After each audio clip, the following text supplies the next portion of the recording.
Là, c'est parti. Alors, bonjour à toutes, bonjour à tous. Salut Marc-Antoine. Alors, bien le bonjour, M. Bassot, comment allez-vous? Eh bien, ça va, super. Toi aussi? Quand même, c'est bien, c'est bien. La vie bouge beaucoup, les choses changent, les projets évoluent. On restructure Bon, notre vie, mais ouais, c'est bon. Dans l'ensemble, ça va, ça tient la route. J'ai ma compagne. Alors, avec elle, tout se fait. C'est bon, ça y va. bon, ben super, super. Bienvenue à toutes ceux et toutes. Bienvenue, oh, je cafouille. Bienvenue à tous ceux qui nous écoutent. Bienvenue sur le JTT Show. Aujourd'hui, on est en compagnie de Marc-Antoine qui nous fait l'honneur de sa présence. Donc aujourd'hui, on va parler, Marc-Antoine, si tu veux bien, j'annonce le plan. On va parler de ton histoire, on va parler du bodybuilding, on va parler de l'évolution du bodybuilding, du fait qu'il soit un petit peu dénaturé. Bon, pour ceux qui n'ont pas capté, on va parler de musculation, évidemment, de bodybuilding. Ça se voit à peine quand on voit Marc-Antoine sur la caméra. Mais il va nous expliquer un peu d'où il vient et son parcours. On va parler aussi des produits dopants, hein, parce que c'est une des caractéristiques, une des choses qui a fait que je t'ai connu. Ah, voilà, je ne me suis pas dopé, mais on va donner les détails après. C'est bon. Et puis à la fin, j'aimerais parler de toi, Marc-Antoine, de tes valeurs et de ta façon de penser, de comment tu vois la vie un petit peu. Est-ce que ça te va? Ça me convient amplement, M. Bassot. Alors, comme on dirait, 1, 2, 3 et c'est parti. Allez, c'est parti. Bah, écoute, si tu veux bien te présenter rapidement, Marc-Antoine. Bon, mon Dieu, j'ai étudié à l'université. J'ai un diplôme universitaire en relations industrielles, en management d'entreprise. Donc, après avoir étudié, du moins pendant mes études, j'ai fait des championnats de bodybuilding. J'ai commencé à m'entraîner à l'âge de 18 ans. J'étais un jeune homme qui a toujours été excessivement sportif. Étant très jeune, j'ai fait du football, du judo, du ski acrobatique. J'ai fait beaucoup de vélo. J'ai habité en montagne avec mes parents à Lac-Beauport. Je suis arrivé là à l'âge de 3 ans. Je suis tombé par accident dans le monde du bodybuilding parce que moi, je sortais d'une courte période de football scolaire, simplement. Et moi, j'étais un joueur de football excessivement, dans le sens positif du terme, excessivement agressif sur le terrain. Donc, j'étais un gars très concurrentiel. J'étais un gars qui ne donnait pas sa place. Il m'avait mis nose tackle, d'ailleurs. C'est le gars qui remet le ballon au corps arrière. Donc, je faisais un excellent travail à ce moment-là. Je n'avais pas le plus gros gabarit, mais j'étais un gars qui était excessivement incisif et très, très, très motivé. Donc, quand je suis sorti de ce monde-là après mes études, puis je suis allé au cégep, ensuite à l'université, mais là, j'ai de mes amis, eux autres, qui commençaient le football. Puis, il y avait des programmes de poids et haltères, etc. Et le collège où est-ce que j'étais, il y avait une salle d'entraînement qui était, somme toute, assez sommaire, mais quand même complète. On pourrait dire ça. Là. Je pourrais dire qu'elle n'était pas Vestus. Elle était plus un peu très, très, très old school. Hein, parce qu'il faut vraiment, là, on recule. Et mon Dieu, on recule. 80. Il faut que ça parte de là, 86, 88. OK? On recule à peu près là. Donc, on s'entraînait, les appareils avaient des gears de motocross avec des chaînes. Donc, c'était excessivement difficile de s'entraîner sur ça. Les appareils étaient de base, c'était des appareils Nautilus, là, vraiment, là, qui sortaient tout droit des années 70. Le matériel était vraiment excessivement basique, mais plus que fonctionnel. Hein, je pense qu'aujourd'hui, quand même, que tu donnes le matériel le plus high-tech aux gens, ça n'en fait pas des meilleurs athlètes. Je suis désolé, mais moi, je retourne toujours à la base. Hein, c'est toujours stick to the basic. Donc, pour avoir cheminé dans tout ça, j'avais l'âge de 18 ans, j'ai commencé à faire des poids et haltères. Mes amis font leur football, etc. Moi, je me véhicule là-dedans. J'ai mon oncle, M. Raymond Dernay, il reçoit les thèses de doctorat à l'université au 3e cycle dans le monde de la kinésiologie. Puis, il me donne certaines informations, puis il me dit que, grosso modo, naturellement, un être humain qui fait des poids et haltères à mon âge, ça prend environ 10 ans pour se développer. Alors, moi, je pars avec cette idée-là. Je me dis 10 ans, ben, c'est bon, ça le fait. On va y aller tranquillement, pas vite. Alors, à l'âge de 18 ans, je commence à m'entraîner de façon, je te dirais, hasardeuse, séquentielle, au mieux possible. Bon, puis avec les connaissances qu'on avait, puis j'essaie de construire mon idéal, puis mon univers autour de tout ça. Et 9 ans plus tard, je suis dans une salle d'entraînement qui s'appelle le Studio Physi Plus à Lac-Saint-Charles, qui est environ en banlieue, peut-être à 10-15 minutes de chez nous, où est-ce que j'habite à Lac-Beauport. Et Jean-François Dufour, qui est le propriétaire d'une petite salle de 2500 pieds carrés, dans laquelle vous avez le bord santé, les douches et les machines. Là. C'est très petit. OK? C'est un petit cube. On l'appelait le cube. Personnellement, on appelait ça comme ça. Donc, à me voir m'entraîner avec la détermination que j'avais, puis ce que je faisais, puis le physique que j'étais en train de développer, Jean-François il est venu me voir, puis il m'a dit, est-ce que tu penses qu'un jour, tu aimerais faire quelque chose dans ce monde-là? On parle de quoi? Je ne comprends pas trop le discours. Là. Pas, bon, tu sais, moi, j'ai joué beaucoup de musique, j'ai été chanteur, j'ai fait beaucoup de scènes. Je suis un artiste dans l'âme. Donc, j'ai étudié aussi au collège, j'ai étudié en art plastique, en art 3 dimensions, etc., en photo. Donc, je suis un gars qui vraiment, je suis un artiste. Dans l'âme, je suis un artiste. Donc, une sculpture sur mon corps. Okay. Ça m'anime un peu, cette idée-là. Je déteste pas ça, mais la contrepartie se fait où, là? Jean-François me dit, écoute, il dit, on organise des championnats au Québec, puis on s'en va sur la scène, on a des pauses obligatoires. OK, ouais, OK, je te vois venir un peu. Okay, j'avais déjà entrevu un peu l'idée, hein, parce qu'à ce moment-là, nous autres, on n'avait pas beaucoup d'informations, là, quelques cassettes vidéo, quelques magazines, sans plus, hein, tout se passe aux États-Unis, beaucoup plus qu'au Canada. Hein, c'est un sport sud-américain. Donc, mais j'ai dit là, tu es en train de me dire, là, je m'en vais en avant en caleçon, graissé comme un moule à tarte, c'est ça, là? Il dit, ouais, sérieux, là, il dit, ouais. Et ouais, ça prend beaucoup d'humilité. Hein? Ben, ça dépend de ce que tu présentes comme physique. Bon. Oui. OK, comment ça marche? Ben, il dit, écoute, je te donne ton plan alimentaire, je te donne ton training, tu me fais ça, on a 3 mois, puis on s'en va là. Bon, écoute, le mec, s'il pense que j'ai un certain potentiel à le faire, pourquoi pas? Donc, je me rappelle, à ce moment-là, j'avais 26 ans. Donc, ce que j'ai fait, je suis parti de 194 livres à 17-18% de body fat. Puis en 3 mois, je me suis présenté à 154 livres à 4,5%. J'ai pédalé en s'il vous plaît. Puis j'étais au travers de mes études universitaires. Donc, je m'organisais pour faire tous mes trucs à l'université. En même temps, les gens trouvaient que j'étais un failé. Non, mais c'est énorme. 4,5% de body fat, c'est très, très faible. Ah, il n'en restait pas gros, hein? Même, je me rappelais à ce moment-là, j'habitais encore chez mes parents. Puis mes parents étaient en panique. Ils pensaient que j'étais cancéreux. Ils me regardaient. Là, puis là, je commençais à avoir des trous dans le visage, partout sur le corps. Ma mère était en panique. Tu ne manges pas assez, tu vas mourir. C'est venant de 2 personnes qui sont overweight de 50 à 70 livres. Le commentaire n'est pas très, très probable. Mais bon, du moins, je leur ai dit de ne pas paniquer avec ça. Je leur ai présenté mon entraîneur. Jean-François leur a expliqué, écoutez, votre garçon n'a pas de carence, il mange 6 fois par jour. Là. Hey, il est nourri, là. Hein, en fait, pour te préparer, tu n'avais fait qu'une sèche, en fait. C'est-à-dire que tu étais déjà bien massif quand même avant de te faire ta première. On avait un bon volume à 5 pieds 7, parfaitement naturel. Parfaitement naturel.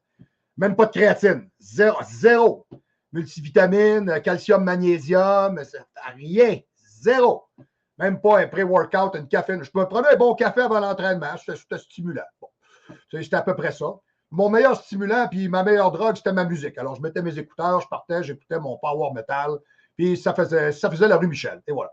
Donc, bon an, mal an, j'ai fini par me présenter au championnat, malgré les rires et comment je pourrais dire, la désapprobation de la jante masculine qui m'entourait à ce moment-là, hein, parce qu'on disait que j'étais un peu go-go boy, j'étais un peu une genre de tantouse, d'aller me promener en avant comme ça en caleçon, puis d'aller me montrer, etc. Bon, les idéaux n'étaient pas les mêmes qu'aujourd'hui. Hein, c'était très différent. Et puis, je me rappelle bien, moi, ma fête, c'est le 23 avril. Donc, je me rappelle que j'ai compétitionné au début du mois d'avril, peut-être le 7 ou le 10 d'avril, quelque chose comme ça. Puis, j'ai fait le championnat qui est un championnat naturel provincial. J'ai classé 4e sur 12. Moi, je ne savais même pas ce qui se produisait, là.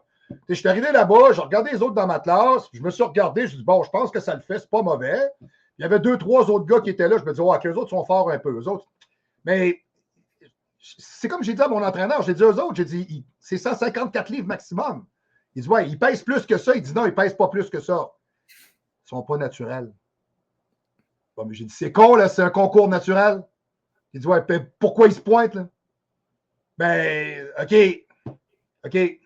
Donc, j'ai rentré 4e sur 12 et j'ai fait une excellente routine. J'ai gagné le prix pour la meilleure routine. C'était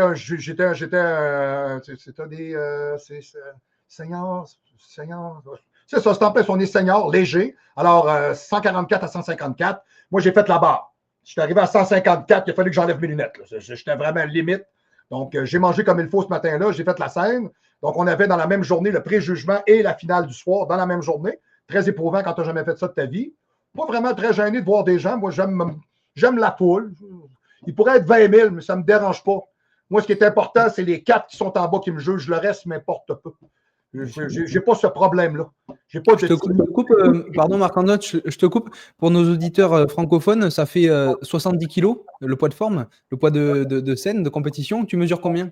Je vais te le dire précisément. C'est pas compliqué. C'est 154 divisé par 2. Ouais, divisé par 2, ça fait 70. Ça fait 70 kilos à 5 pieds 7. Donc, 5 pieds 7, ça fait combien ça? Mon Dieu, t'as peu, bouge pas. Je vais te le calculer, je vais te le 5 dire. pieds 7. 5,7. Ça fait 1,70 m. D'accord. Ah Donc, ouais, ouais, j'ai. mais costaud Bon, quand même. Hein. 1m70, 70 kg, à 4,5 de body fat. Ouais. je suis parti de là, j'étais très fort des jambes et du dos. À ce Ah ouais, moment-là, je ouais. n'étais pas capable de faire des épaules. Ma mécanique ne me le permettait pas. C'était complexe un peu. Alors, je faisais des élévations frontales, je faisais des élévations latérales et je faisais du bent-over pour derrière des épaules. Mais toutes les poussées au-dessus de la tête, il y avait une problématique mécanique. On ne comprenait pas à ce moment-là. On n'avait pas beaucoup de connaissances, du moins. Et ça finit par se corriger. Je pense que le squelette à main s'est adapté à tout ça. Donc, du moins, ce qui s'est produit, c'est qu'un mois plus tard, quand on a reçu nos résultats, on a su que le premier, qui venait du Power Flex Gym, je me rappelle très bien, qui s'appelait Albert Brown, lui, il avait l'air de sortir d'un film de Batman. C'est un black, il avait une génétique incroyable, il avait un super beau physique. Tu sais, pas naturel. Alors lui, il a été disqualifié parce qu'il a été testé positif au nandrolone. Donc, je suis rentré troisième et j'avais le droit d'aller faire les championnats du Canada.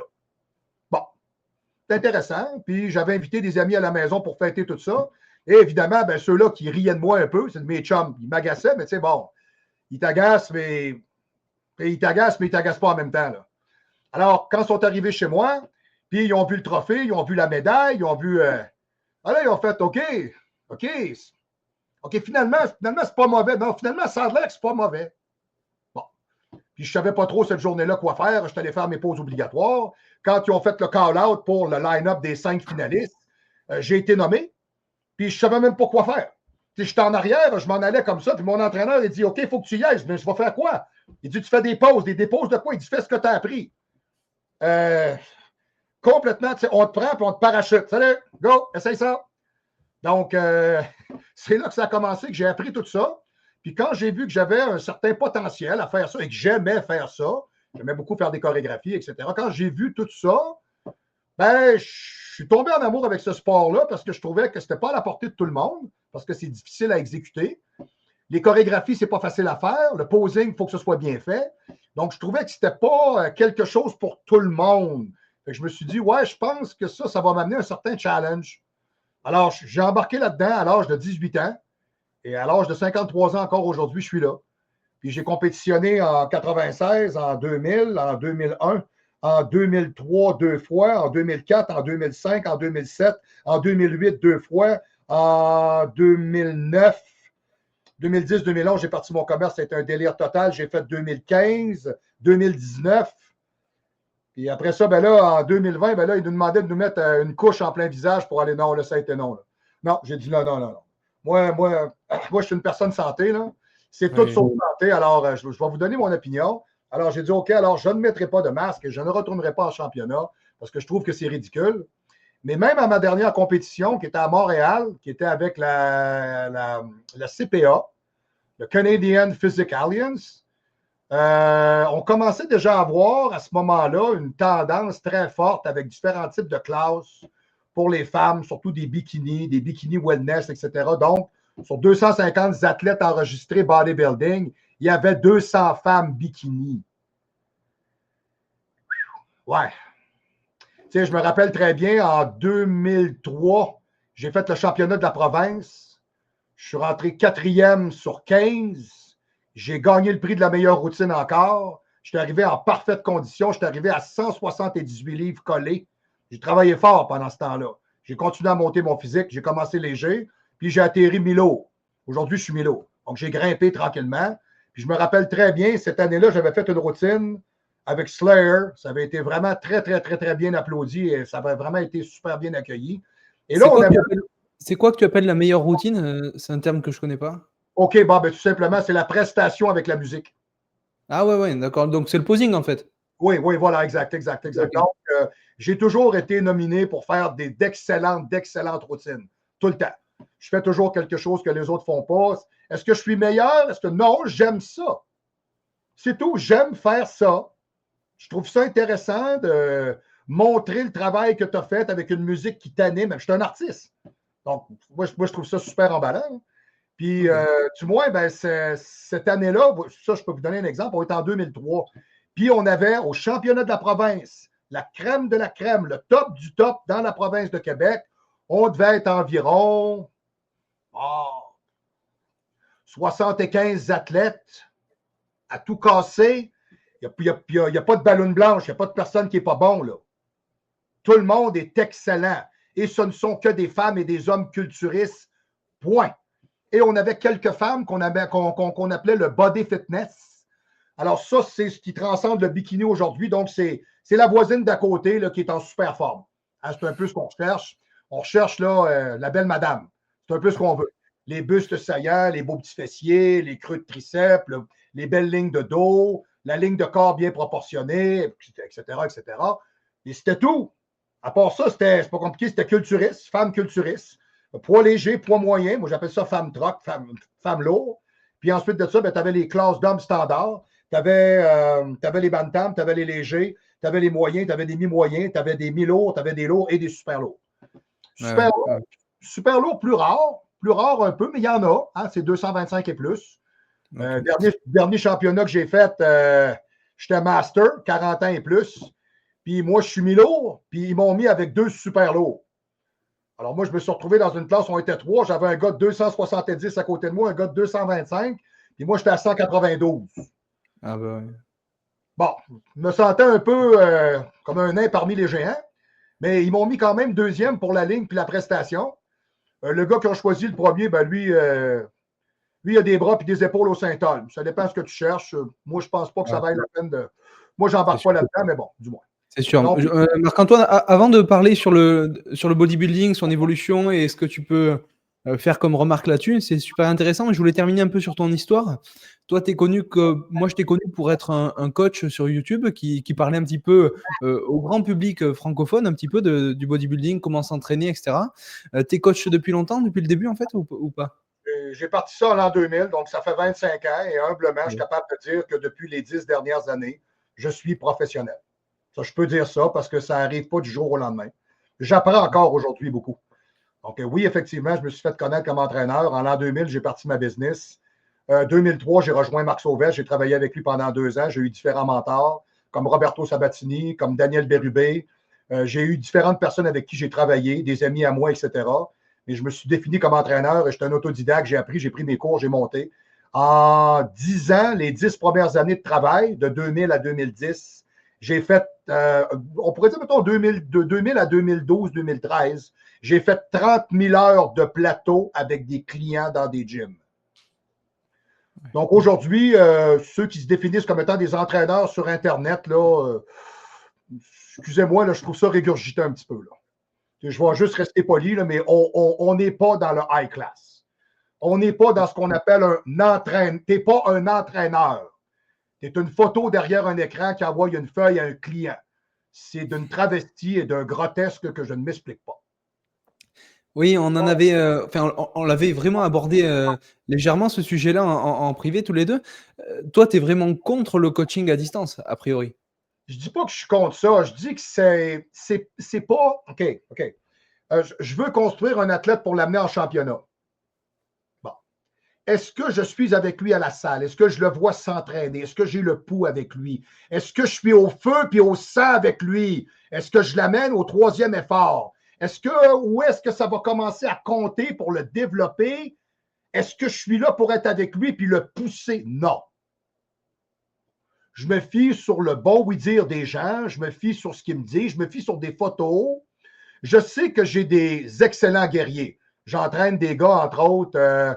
J'ai Gabriel Cyr, un gars de Gatineau, un gars qui a fait de la paralysie cérébrale quand il était jeune, qui est en train de se reprendre aujourd'hui, qui est en train de monter, qui est un excellent athlète. J'ai Yannick Milot. Yannick Milot, qui est un gars de Massuville, à Québec. Lui, c'est un vrai. Lui, là, il s'investit pour de vrai. J'ai Pascal Mastromoro en Europe, dans les Alpes. J'ai travaillé aussi avec David Comte-Soto. J'ai travaillé aussi avec des Marocains. J'ai travaillé avec différentes personnes sur la Terre. Patrice Cauvin, qui est un boulanger, qui est un gars justement du nord de la France. Franck Allegra, qui est un powerlifter. J'ai travaillé avec différentes personnes comme ça. Je travaille avec Nicaise Rambert, un gars que je me suis fait il n'y a pas longtemps, un nouvel athlète, un black, un français. Ces gens-là sont investis et déjà connaissants. Bon, alors la mécanique à ce moment-là est plus facile. Hein? Je suis capable de donner mon approbation, on est capable de filmer, on est capable d'avoir des photos. Exemple, j'ai un de mes clients au Québec, Yanni Belair. Lui, il a toute sa salle d'entraînement chez eux. Alors, je suis capable, avec des photos, des vidéos, de comprendre ce que je suis en train de voir. S'il faut que je prenne quelqu'un de zéro, que je fasse un suivi professionnel, puis que je sois capable de donner toutes mes skills à une personne en ligne, ouais, ça vaut ce que ça vaut. Hein? Aujourd'hui, les gens, excusez l'expression, ils se contentent de tout ça parce qu'aujourd'hui, c'est ce qu'on dit. Hein? Comme dans les salles d'entraînement, aujourd'hui, on a des sections pour femmes fessiers. C'est de la merde, là. C'est de la foutaise. Une section fessier. Ah, parce que vous pensez, je suis tombé là-dessus cette semaine, c'était intéressant sur Instagram, c'est un Français qui disait ça. Vous pensez que les meufs aujourd'hui, c'est beau d'avoir des fessiers larges comme ça, des culs de vache. Vous pensez que les hommes trouvent ça beau. Et vous vous posez des miroirs comme ça avec vos leggings là, qui vous rentrent d'enfant jusqu'en avant. Excusez-moi, je vais être assez direct là, parce que ça me fait sortir de mes gonds. Vous trouvez que c'est beau et vous vous exhibez comme ça. Hein? Puis après ça, vous allez penser que les hommes vous regardent juste comme de la viande, mais tu n'as pas vu comment tu te présentes. Excuse-moi, tu as pratiquement le cul à l'air. Là. C'est parce que ça rentre en avant. Là. Quand tu te penches par en avant, qu'est-ce que tu penses que je vois? Hey, attends une minute. Là. Puis aujourd'hui, vous autres, vous pensez qu'avoir le cul large comme ça, c'est beau. Je sais plus. Là. Moi, personnellement, non. Regarde. Okay. Tu sais quoi, ça? C'est la taille max? Ça, c'est la taille d'un fessier de femme standard qui est beau à regarder. On n'est plus là, là. On n'est plus là du tout. Là. Regarde-moi la largeur des épaules, ça déborde. Puis, attends, l'escroquerie là-dessus, c'est un petit peu que tu ne peux pas modifier la largeur du bassin. Tu vois? Non. T'es faite comme t'es faite. Ça, c'est comme la clavicule chez l'homme. Tu ne peux pas la toucher. Alors, à ce moment-là, si tu es court de clavicule, comme un des athlètes que j'ai déjà eu, Marc Hamel, si tu es court de clavicule, tu dois être très fort des épaules et des bras. Mais tu as de la misère à aller chercher de l'épaisseur de dos et de pectoral. C'est parfaitement normal.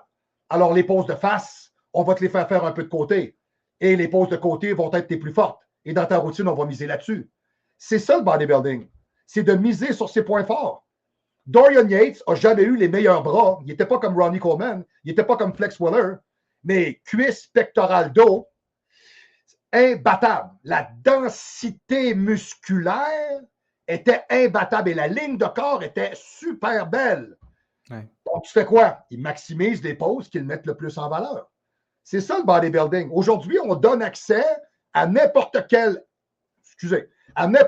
crise d'imbécile pour être capable de dire, toi, tu as le droit d'y aller. Non. Tu n'as pas le droit. C'est non. La fille qui va aller faire un bikini, il est où le challenge? Un bikini. On prend un cadavre déterré d'Auschwitz, puis on y met des copes, puis on l'embarque en avant avec une perruque, puis on la fait pavaner avec un G-string, puis c'est ça le sport. Je suis incisif, là. Moi, j'en ai fait des bikinis, là. 3, 4. Moi, personnellement, le dernier que j'ai fait, qui était Ève Dufour, qui était un de mes plus beaux produits.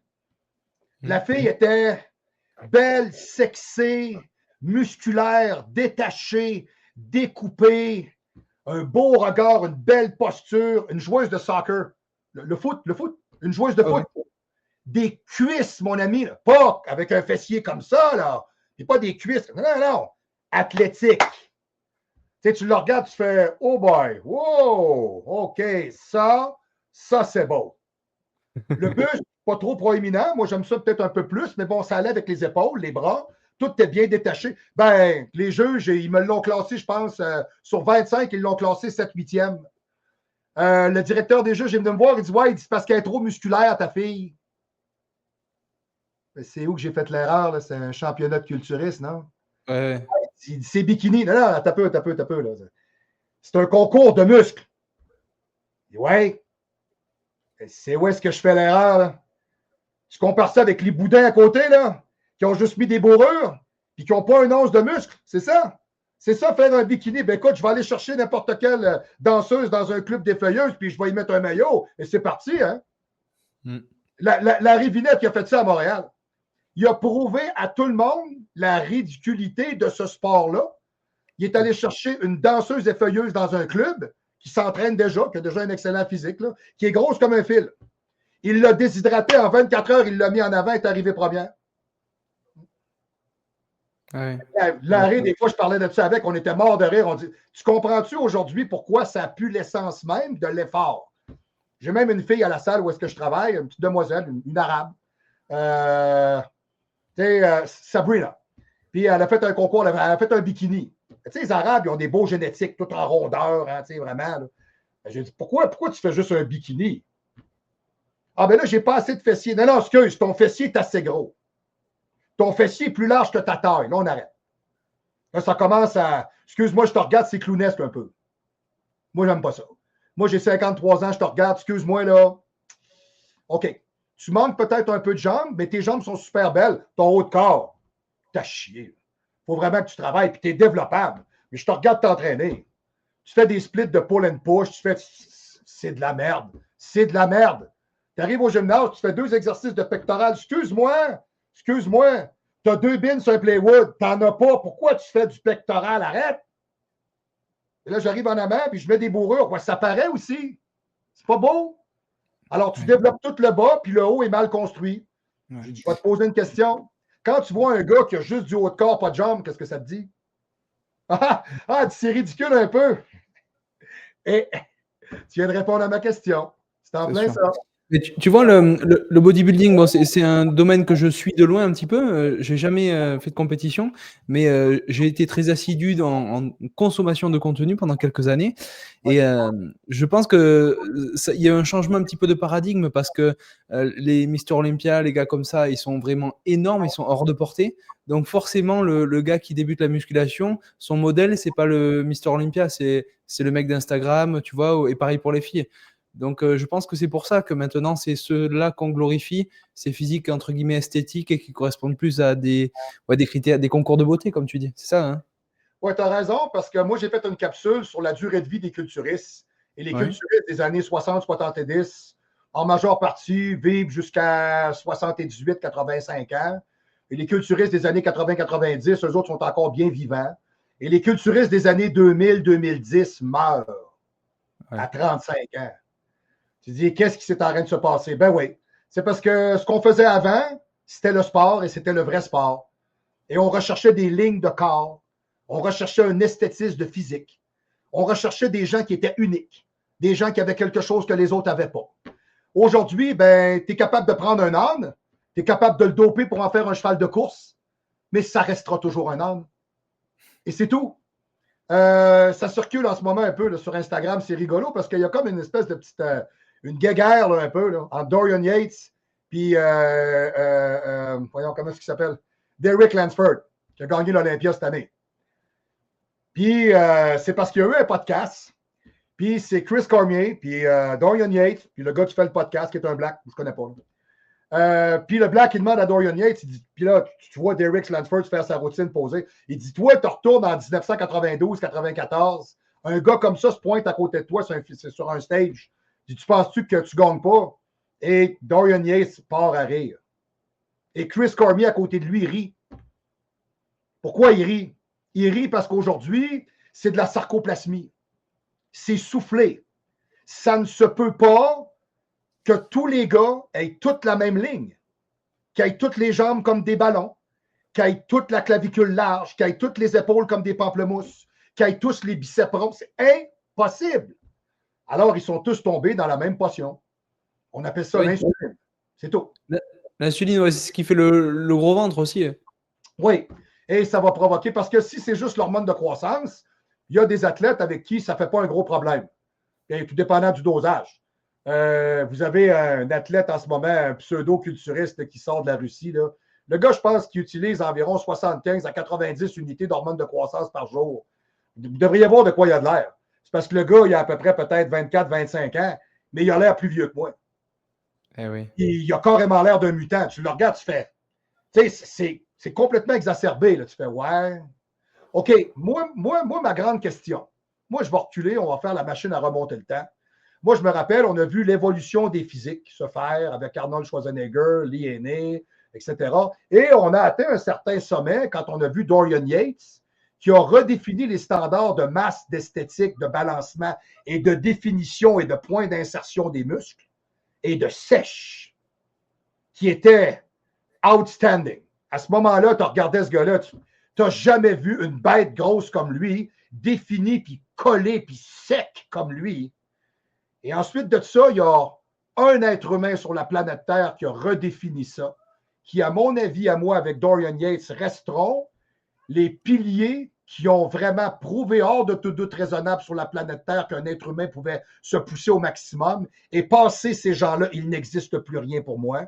Ronnie Coleman, qui est un powerlifter au départ, a prouvé hors de tout doute raisonnable que quand je regardais les comic books et j'étais jeune de Superman et de Batman, les super-héros dans ces livres-là pouvaient vivre pour de vrai et exister. Ronnie Coleman, à 41 ans, quand il a gagné l'Olympia, à 5 pieds 11, 280 livres collés, a prouvé hors de tout doute, et c'est un gars tenace, parce qu'il est devenu professionnel très vite. Alors, la politique de l'Olympia et de la IFBB ne voulait pas que ce gars-là évolue. Parce que là, tu as des Flex Waller, puis tu as des Sean Ray, puis tu as tous ces gars-là qui sont déjà là, puis des Aaron Baker, puis tous ces gars-là qui sont là, Milo Sarcev, qui sont déjà là, Lee Priest, qui sont déjà là depuis longtemps. Et toi, tu arrives et tu es tellement phénoménal. Là, on ne donnera pas ta place. Fait que là, ben, on le met 15e, puis l'année d'après, on le met 11e. Puis là, Ronnie continue à travailler. Là. Puis à un moment donné, ben là, Ronnie, il choque, puis il fait comme OK, là, on embarque sur le produit, puis c'est vrai. Là, on y met la sauce. Donc, eux autres, ils jouent à ça à ta minute. Et il est devenu le plus grand culturiste que la Terre a jamais porté. Le meilleur que vous avez jamais vu. Le plus incroyable. L'homme le plus fort, le plus musclé. Il y a des muscles sur ce gars-là que tu n'es même pas capable de trouver sur d'autres athlètes. Ce gars-là a une génétique. Il l'a pris puis il l'a poussé au maximum. Comme a fait Dorian Yates. Dorian Yates, c'est le premier Monster Mass que vous avez vu. Et ces gars-là ont une chose en commun. Une chose. La détermination. Le will. Ces gars-là, Ronnie Coleman, le jour où il a gagné l'Olympia, c'était pas question que personne d'autre le gagne en arrière de lui. Dorian Yates, l'année qu'il a gagné l'Olympia, il est devenu monsieur Olympia. Personne n'allait gagner l'année d'après, là. Pour 1 an, pour 2 ans, pour 4 ans, pour 5. Vous voyez quoi aujourd'hui, là? L'an dernier, c'est Samson Dauda qui a gagné l'Olympia. Oh, c'est un black, super beau physique, pas un mot à dire, écoute, là. T'es rendu développé à ce point-là. Écoute, je ne sais pas quel critère ça prend, là, mais là, rendu là, c'est rendu un délire total. Là. Je veux dire, le gars, il est rendu avec 32 pouces de cuisse, avec 23 pouces de bras. Écoute, je ne sais plus ce que ça prend. Là. C'est rendu cave, là. Bon. Ben, il est arrivé cette année, il n'était pas bon. Je comprends pas, là. C'est parce que tu ne veux pas regagner. Là, c'est Derek Lansford qui a gagné. Puis Derek Lansford, cette année, il était sur le stage, puis il en a fait des masses, hein. Puis il s'est promené, hein, puis c'est moi le meilleur. Il avait l'air du gars qui avait déjà gagné. Moi, je vais être franc avec vous, puis vous regardez ces physiques-là. Moi, j'ai un de mes amis, David Beaulieu, à Québec, un gars qui me donne un coup de main quand je me prépare, le beau David Beaulieu, le fantastique David Beaulieu, qui est un excellent culturiste d'ailleurs, qui est un gars qui est encore dans sa trentaine, qui est environ peut-être à 6 pieds, 207, 208, collé, pas une once de graisse. Vous voyez voir le physique, il est excellent, il est beau à voir. David, lui, c'est de sa génération. Et puis, lui, quand il regarde ces gars-là, ça lui dit quelque chose. Moi, les physiques soufflés à l'insuline, non. Parce que si j'enlève cet élément-là du corps, t'es qui, toi? Ouais, mais tu crois que Ronnie Coleman, il prenait pas d'insuline? Moi, je crois que les culturistes de ces années-là ont déjà fait des tests. Ils ont déjà travaillé un peu avec ça, mais jamais comme ce que tu vois là. Jamais. Pas autant. Ouais, non. Des petits dosages. Dorian Yates, j'ai la biographie de Dorian Yates. Dorian Yates a fait le tour de l'Europe et le tour des États-Unis. Il est allé rencontrer Dan Duchesne. Dan Duchesne est un gourou planétaire des suppléments et des produits dopants. Les années 80-90. Puis quand il est allé le rencontrer, il a dit, écoute, il dit, moi, j'utilise certains produits pour m'entraîner. Peut-être que toi, avec toutes tes connaissances que toi, tu pourrais peut-être m'apporter d'autres choses. Fait qu'il dit, OK, toi, tu prends quoi? Ben écoute, il dit, moi, je travaille avec le Sutanon. Je fais environ peut-être 1 gramme par semaine, qui est un dosage assez standard pour un culturiste, qui est compétitif. On va dire un dosage compétitif. Okay? Je vous fais une comparaison. 125 à 250, dosage débutant. Okay? 250 à 500, dosage sportif. 500 à 750, dosage avancé. 750 et plus, dosage professionnel. On va y aller avec ça. Bon. Il dit, je prends peut-être environ 30 à 40 mg de Dianabol avant l'entraînement. C'est un kickstart. Puis il dit, je travaille beaucoup avec l'hormone de croissance. Il dit, ça m'aide à récupérer. Il dit, bon. Puis je travaille, il dit, peut-être avec 7 à 10 unités, peut-être, exemple, mettons, quand je pars m'entraîner. Dan Duchesne, il dit, c'est une blague? Il dit quoi? T'es parvenu à devenir gros comme t'es là? Avec ça? Hein? Ben, il dit, je fais un peu de nandrolone. Il dit, moi, ça me convient bien. Il dit, pour moi, il dit, sur moi, ça réagit bien. Il dit, je fais pas de flotte. Puis il dit, ça me permet, il dit, d'avoir une rétention azotée qui est meilleure. Donc, à ce moment-là, il dit, mon taux protidique peut être mieux assimilable. On parle de, il dit, écoute, peut-être, je ne sais pas, peut-être 300, 400 mg par semaine. Dan Duchesne s'arrachait la tête. Il dit, les gars aux États-Unis qui compétitionnent à l'Olympia en ce moment ont 3 fois le dosage que tu utilises là et n'ont jamais ton physique. Donc, ça prouve une chose. L'entraînement, l'implication que vous avez à vous entraîner pour de vrai, le will, dedication, ce que tu fais quand tu t'entraînes, tu te commets. Moi, j'appelle ça le pouvoir de l'engagement total. Ben, ça n'existe plus, hein? C'est ça le problème. Ça rentre dans une salle de sport, ça a 22 ans, ça fait 2-3 mois que c'est là. Ah, moi, je veux devenir Monsieur Olympia, je veux faire un concours de caleçon. Fait que là, ça embarque sur les stéroïdes, les produits, les peptides, toutes les petites cochonneries qui n'existent pas. Tu n'as même pas fini ta croissance. Tu as 22 ans. What the fuck? Puis là, ben là. Alors, la question que je me pose, c'est les mecs qui ont fait carrière à l'époque, la génération que tu admires, en fait, là, ils ont commencé les produits à quel âge et au bout de combien de temps de pratique, tu penses? Tu vois, OK, Lee Priest a admis avoir commencé à prendre des stéroïdes à l'âge de 17-18 ans. Qui ça? Lee Priest. Ah oui, oui. Lee Priest. Oui. Moi, la majeure partie des culturistes, et personne ne s'est jamais caché de ça. On peut reculer jusqu'à Larry Scott. On peut reculer jusqu'à Arnold Schwarzenegger, jusqu'à Dennis Tinorino. On peut reculer jusqu'à Dave Draper. On peut reculer ensuite de ça jusqu'à Lee Haney. On peut reculer ensuite de ça jusqu'à Roland Zurlock. C'est tous des culturistes. On part des années 60 en montant. Là. Tous ces gens-là ne se sont jamais cachés d'utiliser des produits dopants. Mais ces gars-là, il y avait des cycles. Tu sais, exemple, Kevin LeBron. Kevin LeBron, qui est un peu, tant qu'à moi, la plus grosse farce du bodybuilding. Là. Mais bon, du moins. Il était capable, parce que lui, il souffre puis il dessouffle. C'est carrément ça.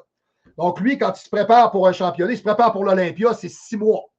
Alors, 6 mois, on embarque sa dose, on part, on y va, alimentation, cardio, tout le kit. Boum! On présente un physique en avant. Génétique incroyable. Quand il a fini son championnat, ben, il prend plus de stock, c'est fini. Son 250 en avant, ben, c'est un gars d'environ 197-202. À peu près. C'est tout. Ouais. Puis, il va se tenir en santé, il va bien manger, il va faire attention à lui. La majeure partie des culturistes à ce moment-là, même Dorian Yates et toutes les autres. Dorian Yates disait, écoute, moi, off-season, je vais prendre un peu de matériel, je vais manger beaucoup, m'entraîner très fort. Quand je me prépare pour un championnat, j'utilise moins de matériel parce que je ne veux pas faire de flotte. Le physique est déjà prêt, la densité est là. L'alimentation est beaucoup plus maigre et j'augmente le cardiovasculaire, même si je déteste ça, et mes séances sont plus intenses. Je ne sais pas comment on peut dire Dorian Yates plus intense parce que c'est déjà. Moi, j'avais déjà vu ce gars-là s'entraîner, mais c'est juste sur le point d'un vomi. Là. C'est assez grave. Okay? Mais moi, j'aime ça comme ça. Et moi, j'ai appris avec ça. Pour moi, l'entraînement, le culturiste, ça ne peut pas être autre chose. Moi, quand j'ai commencé dans ce monde-là, les gens disaient les culturistes, c'est des gens qui sont des fêlés. Vous vous entraînez comme des taureaux, vous mangez comme des oiseaux, vous baissez votre pourcentage de gras. Qui veut faire ça? C'est complètement disjoncté, c'est abusé. Là. Il n'y a personne qui veut faire ça. Et aujourd'hui, parce que tout le monde peut être quelqu'un dans une gratification instantanée, derrière un écran merdique, en se présentant comme étant the next big thing, bien aujourd'hui, tout le monde veut être quelqu'un parce qu'ils veulent avoir de la gratification instantanée. Poor little things. Je ne sais pas ce qui s'est passé dans les familles. Je ne sais pas où est-ce que le rôle parental a manqué. Je ne sais pas ce qui s'est produit. Mais aujourd'hui, n'importe quel abruti est capable de se présenter sur Internet et de dire « Regardez-moi, je suis la référence. » Parce qu'on ne sait pas comment tu t'entraînes, on ne sait pas t'es qui, on ne sait pas tu sors de où. ce sport-là, aujourd'hui, tant qu'à moi, aujourd'hui, c'est clownesque. Aujourd'hui, c'est une blague. Mais tu vois, Marc-Antoine, j'ai l'impression que tu accordes beaucoup de valeur au fait ou d'importance au fait de s'entraîner dur, tu vois, d'en chier à l'entraînement. Est-ce que c'est vraiment important? Je veux dire, tu vois, quand tu regardes des vidéos YouTube et tout, tu as l'impression que tu peux quand même, en contrôlant un peu quelques paramètres, vraiment prendre du muscle, tu vois. Pour toi, il faut se faire mal? Il n'y a pas le choix? Ouais, OK. Est-ce que vous avez déjà vu le film de Louis Cyr? C'est un film québécois. Ça relate l'histoire de l'homme le plus fort que la Terre ait porté, Louis Cyr. Ah non. Bon, il s'en va au Parlement canadien parce qu'on le remercie et on lui donne une ceinture. C'est marqué Fortissimus dessus, puis on lui dit bravo, vous êtes l'ambassadeur de notre pays, blablabla. Quand il sort du Parlement, il y a une pédale de journalistes qui se présente. Puis il dit ouais, ça vaut quoi sur la scène mondiale, cette ceinture-là? Ça vaut rien. Et Louis Cyr de lui répondre vous avez effectivement parfaitement raison, mon cher monsieur. Cette ceinture-là ne vaut rien. C'est à moi de lui donner de la valeur. Alors, c'est exactement la même chose. Quelle est la valeur du physique que tu fabriques si tu ne t'es pas arraché le cul pour l'avoir? Premièrement.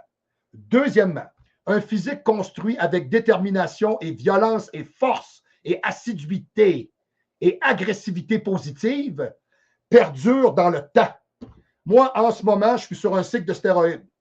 Mon poids va varier de 212 à 215. Quand j'arrête le cycle de stéroïdes, je suis encore à 212, 215. Je ne dessouffle pas. Pourquoi?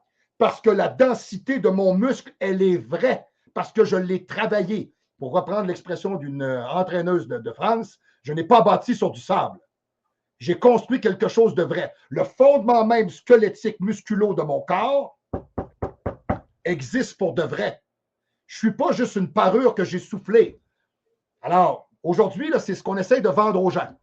Alors, on a un split en 4 jours.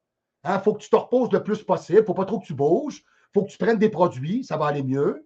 Puis là, quand tu vas à la salle, on va faire un push. On va faire 2 exercices de pectoral, 2 exercices d'épaule, 2 exercices de triceps. Et là, dépêche-toi d'aller manger. Là, il faut que tu t'en ailles. C'est quoi cette merde? Je ne comprends pas, là.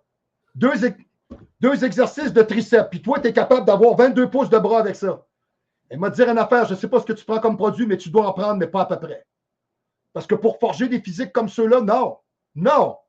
Tu ne peux pas développer. OK, il y a une théorie qui existe et qui ne changera jamais, même si les gens. Parce qu'on essaye toujours de réinventer quelque chose, parce que l'humain aime la facilité. Ah, c'est à la portée de tous de se développer, alors il faut que ce soit facile. Alors tout le monde te dit que c'est facile. Petit produit, petit training, pouf. OK, bon. The time under tension. What the fuck is this? Time under tension. Le temps de tension sous charge. Moi, j'ai appris ça parce que j'ai fait du développé olympique, j'ai fait du powerlifting, du power building, du bodybuilding. J'ai touché à beaucoup de choses dans ma carrière. Okay? J'ai un legacy en arrière de moi que j'ai construit. Okay? En powerlifting, le temps de tension sous charge n'est pas important. Prends la barre, sors la barre, tu descends, pectoral touche, le juge est en arrière, presse, tac, et on accroche à lui. Ça a duré 10 secondes à tout casser. Le développement musculo-squelettique s'effectue de 30 à 90 secondes de tension.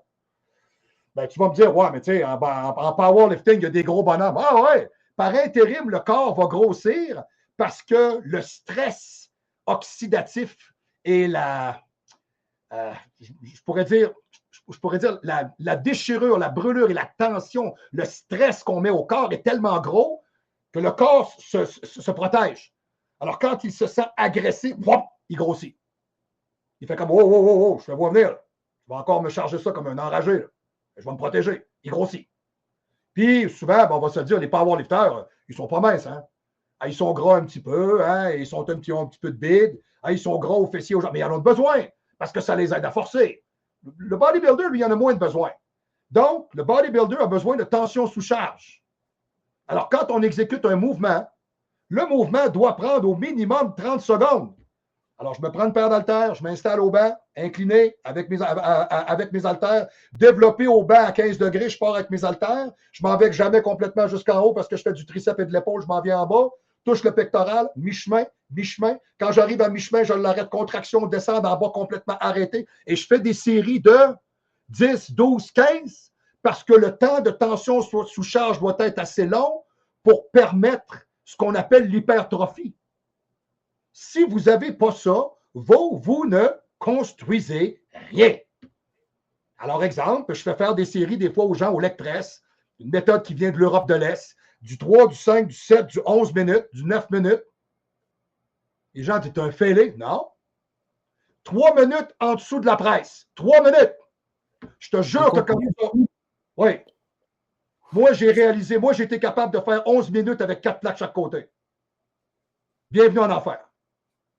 C'est quelque chose. Vous n'êtes pas capable de... Tu cherches quoi, la vascularisation, là? Enfin, tu vois, c'est en quel but? Cardiovasculaire, endurance, intensité, développement musculo-squelettique et renforcement positif mental. Ah ben ça. Quand le corps commence à ne plus vouloir accepter, le corps crie, le corps souffre, puis il te le dit, là. Puis là, ça monte dans ta tête, là. Puis c'est plus fort, il faut que tu restes calme. La charge descend sur toi, tu la pousses, tu prends ton temps. Et là, la brûlure, elle est là. Elle ne peut pas être plus imminente. C'est un constat. On revient à l'intérieur, on se concentre. Ça fait mal. OK, c'est un fait. Tu passes au-delà de ça. Et tu continues. Et tu continues. Et tu continues. Et tu te programmes à performer quelque chose qu'aucun humain n'est capable d'accomplir. Réussir. Je vais réussir. Je vais réussir. Je suis le gars. Je vais réussir. Et tu y arrives. Aujourd'hui, c'est entre les séries, ça fait du téléphone, ça fait du social, ça se parle. C'est un cirque, là. C'est une blague. Mais alors, ouais, c'est vrai ce que tu dis. Moi, le premier, hein, pendant mes temps de repos, je suis sur le téléphone.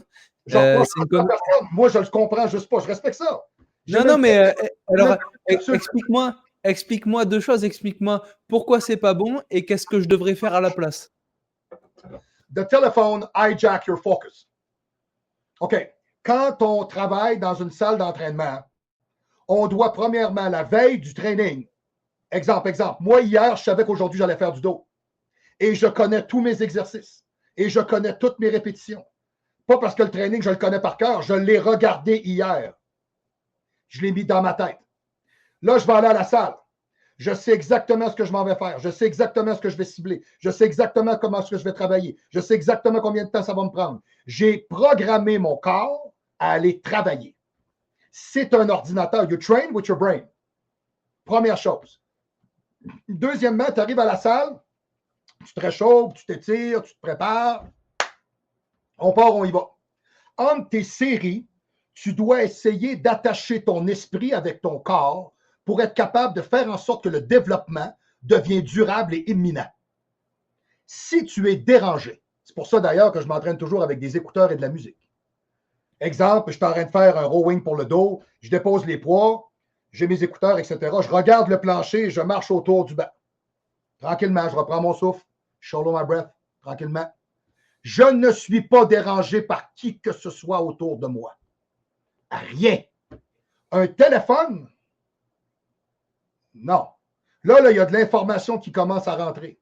Là, il y a une déconcentration de l'individu par rapport à ce que tu vois. C'est festif, c'est amusant, c'est rigolo. Non. Ou tout simplement, je suis en train de lire mes courriels. Non.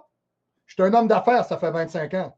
Si vraiment tu as de la business à faire avec moi, puis c'est important, tu me laisseras un message, tu me laisseras un courriel. Ça va me faire plaisir de te répondre. L'heure et demie avec laquelle je travaille dans la salle, je ne veux sous aucune considération être dérangé par qui que ce soit. Ça pourrait devenir dangereux pour la personne qui le fait. Et c'est déjà arrivé. C'est déjà arrivé. Je suis en train de travailler à la salle, je suis en train de faire des épaules. Là, j'ai une espèce de pompon truc machin là, qui s'en vient me voir là, avec son équipement de CrossFit de tantouze, puis qui vient me voir et qui me dit, il me parle en anglais là. Il dit, ouais, c'est parce qu'on t'entend pas mal. J'ai dit, ouais, mais c'est parce que j'ai dit, toi, de toute évidence, on t'entendra jamais à la grosseur que tu as. Fait que là, tu pognes tes claques puis tu t'en vas parce que là, tu me déranges. Je remets mes écouteurs, j'attends. Et le gars s'avance vers moi. Et boy, je tasse mon écouteur, je le regarde. Ah, il dit, c'est parce que là, il dit, c'est parce que ça dérange. Je dis, écoute, regarde, sais-tu qu'est-ce qui te dérange? Ce qui te dérange, c'est que tu n'es pas capable d'atteindre le niveau que j'ai en ce moment. Et la seule chose que tu es capable de faire, c'est venir te montrer avec ton ensemble de ballerines là, à la mort moelleux. Fait que là, mec, tu te casses puis tu décalisses. C'est clair? Puis tu t'en vas faire ton entraînement. Bon entraînement, bonne journée, je te souhaite beaucoup de succès. Allez, vas-y, retourne-y. Parce que si j'étais comme toi, hein, moi, je me dirais qu'il faudrait que je travaille excessivement fort parce que tu es loin du résultat. Bonne journée, vas-y. Je suis un entraîneur professionnel, tu as un conseil, je vais te le donner. Mais maintenant, tu te casses. Le gars est parti, il me regardait comme si j'étais un martien, tu ne comprends pas. Je suis à la salle pour performer et travailler. Ronnie Coleman a dit, et lui-même, nous allons nous préparer pour l'Olympia. OK? Il y aura des embûches, il y aura des problèmes, il y aura des malaises, il y aura des maux, il y aura des douleurs. Nous allons avancer un entraînement après l'autre et nous verrons. Et c'est exactement ce que le vrai culturiste fait. Le vrai culturiste ne se définit pas comme un champion. Jamais. Il le fait parce qu'il aime ça. Le véritable champion n'a pas besoin de le dire ou de le montrer.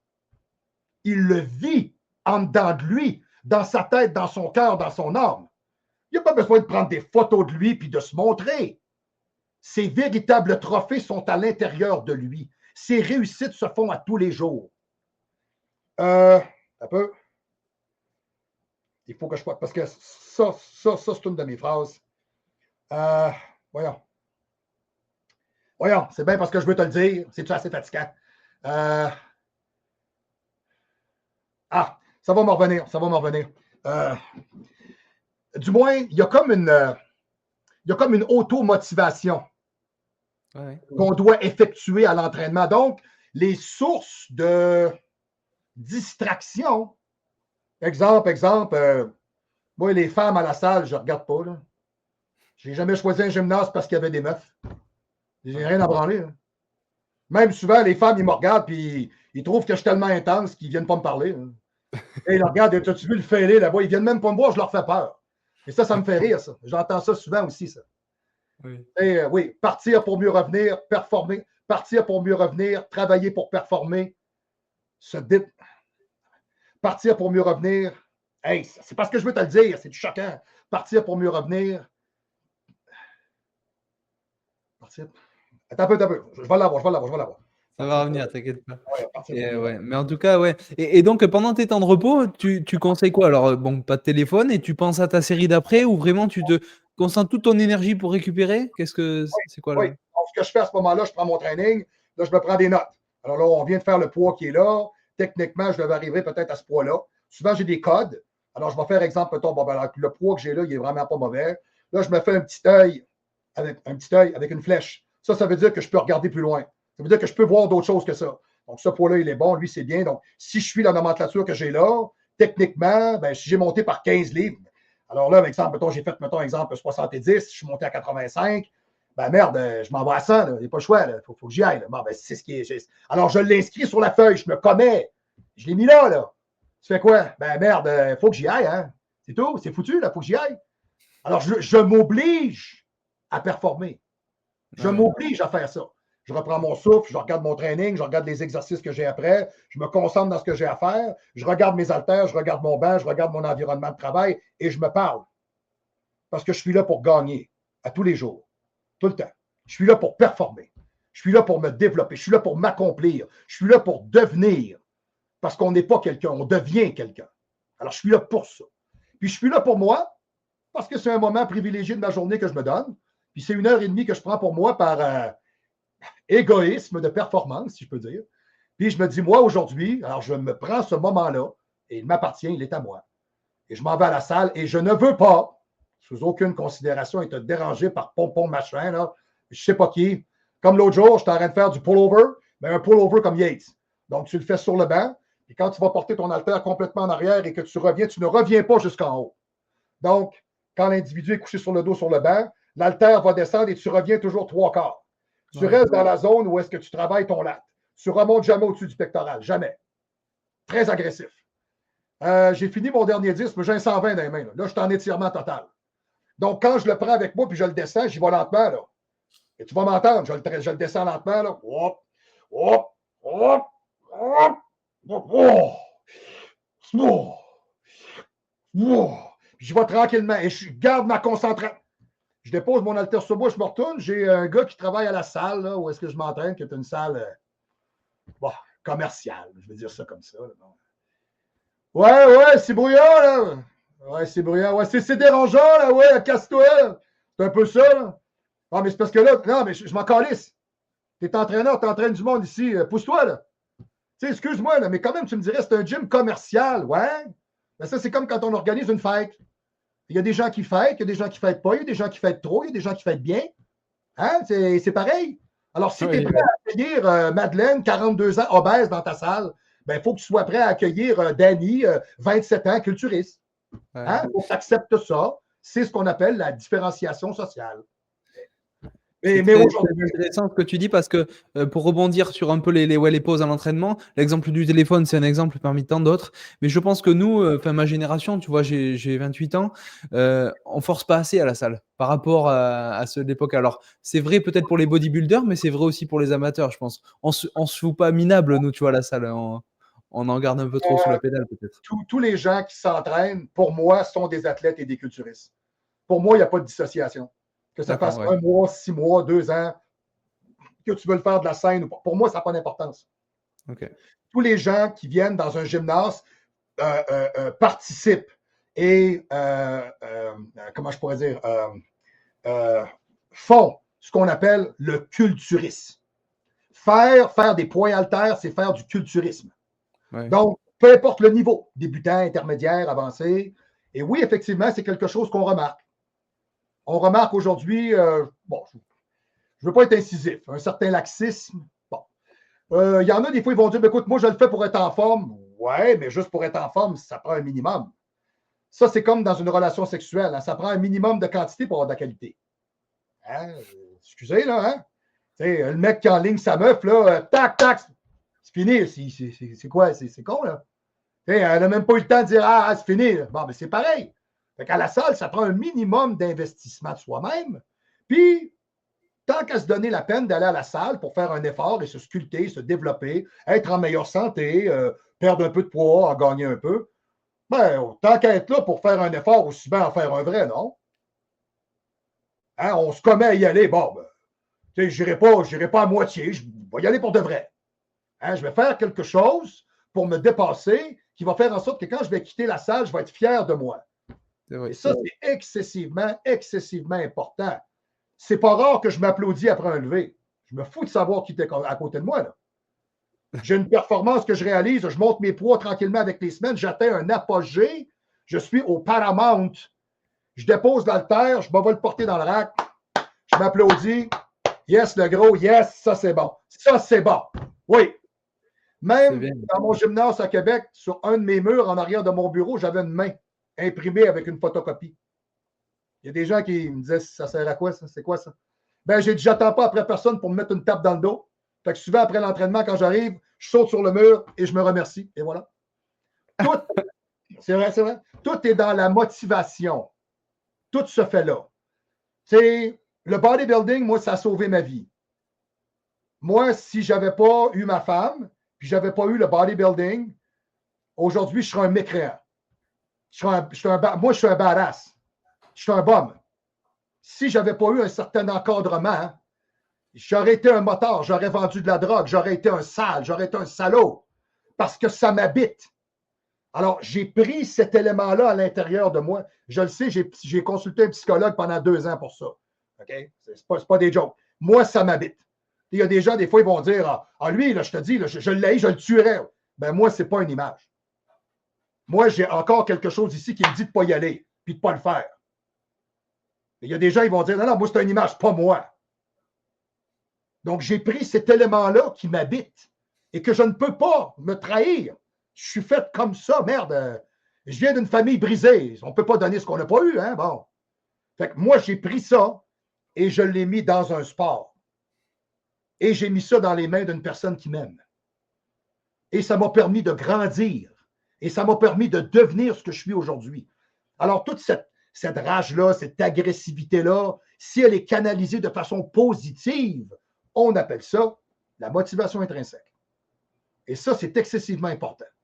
Être motivé. Combien de fois j'étais allé à la salle, j'étais débattu, j'avais de la peine, j'étais attristé, j'étais fatigué, J'étais écœuré, complètement oblitéré par un paquet de choses, stressé. J'ai eu 2 gymnases dans ma vie. Problèmes de business, d'argent, de stress, de pressurisation. On va aller s'entraîner. Souvent, après 45 minutes en arrière des barres, tu te rends compte que tu es dans une légèreté de l'être et dans une liberté que personne ne peut te donner. C'est là que tu réalises, tu fais, ben oui, ça fait 45 minutes qu'on s'entraîne, wow. Tu as complètement oublié tout ce que tu es en train de vivre. C'est l'exutoire numéro 1. C'est la beauté du sport. Voilà. Donc, je ne comprends pas pourquoi il n'y a pas d'effort herculéen et colossal. Je ne comprends pas pourquoi les gens se déconcentrent. Je ne comprends pas pourquoi les gens se montrent et se photographient. Et je ne comprends pas pourquoi il doit y avoir une gratification instantanée dans un sport dans lequel l'accomplissement prend des années. Je suis peut-être trop vieux. Je ne sais pas. Moi, personnellement, ma conception de ce sport-là se fait sur le long terme. Aujourd'hui, je suis au meilleur de ce que j'ai jamais été. Et ça m'a pris quand même plusieurs années. Ça fait 35 ans que je fais des poids, 5 jours par semaine. Je n'ai jamais arrêté. Jamais. J'ai jamais arrêté. J'ai eu des blessures. Ah oui. Des solides. J'en ai encore. Tu n'as pas idée. Là. Déchirure de pectoral. J'ai encore un trou ici. Là. Des déchirures de cuisses, déchirures de mollets. Problème de dos. Problème de sangle abdominale. J'ai été opéré en 2023. Chirurgie plastique. Hernie ombilicale, diastase, distensionnement de la masse abdominale par rapport au point central de 7,5 cm de chaque côté. J'avais l'air d'un Père Noël. C'est pas des blagues. Okay, j'avais l'abdomen comme ça. À cause que j'ai mis trop de poids, trop lourd, trop longtemps sur moi.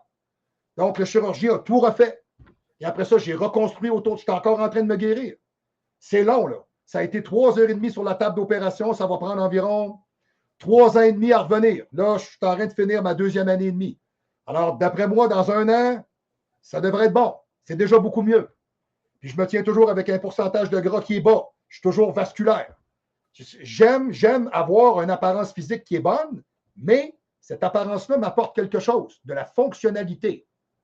Hein, sortir mes vidanges, changer une roue de secours, travailler sur mon terrain, jouer avec les enfants, entraîner des gens, transporter des charges, être mobile, être plus rapide, être fonctionnel, bien se sentir dans son corps, bien se sentir dans sa tête, avoir une qualité de vie, avoir une bonne sexualité.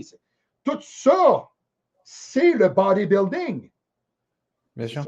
C'est pour ça que votre truc de téléphone, je ne comprends pas. Non, mais je sais que tu as raison, hein, tu as complètement raison. Et, mais c'est dû au fait qu'on ne mette pas assez d'intensité. Parce que si on met plus d'intensité, tu n'as pas envie, tu ne penses même pas au téléphone. Je pense que c'est l'intensité le problème. Moi, je ne suis pas capable. Il y a des gens, des fois, qui me disent, on ne te voit jamais vraiment à l'entraînement. C'est rare. J'ai fait quelques vidéos au Gym Olympe à Québec, mais je n'ai pas le temps. Là.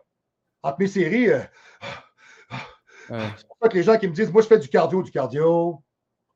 La meilleure manière de brûler de l'adiposité, c'est les poids haltères en intervalle. Moi, si tu me dis d'aller me branler sur un tapis pendant une demi-heure de temps, faut pas l'intérêt. Là. Moi, je préfère m'entraîner plus fort et plus intense, couper mes temps de repos. Là, tu brûles de la graisse, mais pas à peu près. Donc, le temps que tu récupères entre tes séries, etc., tu pourrais prendre un téléphone, faire un... Il n'y a pas le temps pour ça. Là. Moi, j'ai le chrono, il est à côté de moi, je le regarde, j'ai 1 minute et demie. Là. 1 minute et demie, j'ai le temps de prendre une gorgée, enlever mes sangles, regarder mes trucs, mettre ma craie, mes haltères sont au sol, c'est beau, c'est prêt. Je m'assois sur le banc, il me reste 20 secondes. Ben, le temps que je remette les mains dedans, c'est reparti. Hein? Donc, c'est au taquet, là. On y va. Là. Et souvent, mes athlètes me disent, ouais, mais là, tu as des exercices. Ouais, mais entre les exercices, il n'y a pas de temps de repos. Ouais, tu as raison. Et je ne comprends pas. Mais il n'y en a pas. Pourquoi il n'y en a pas? Il n'y en a pas. On commence au leg extension. Exemple, on va faire une série de 25, on réchauffe, on va faire 4 séries de 12.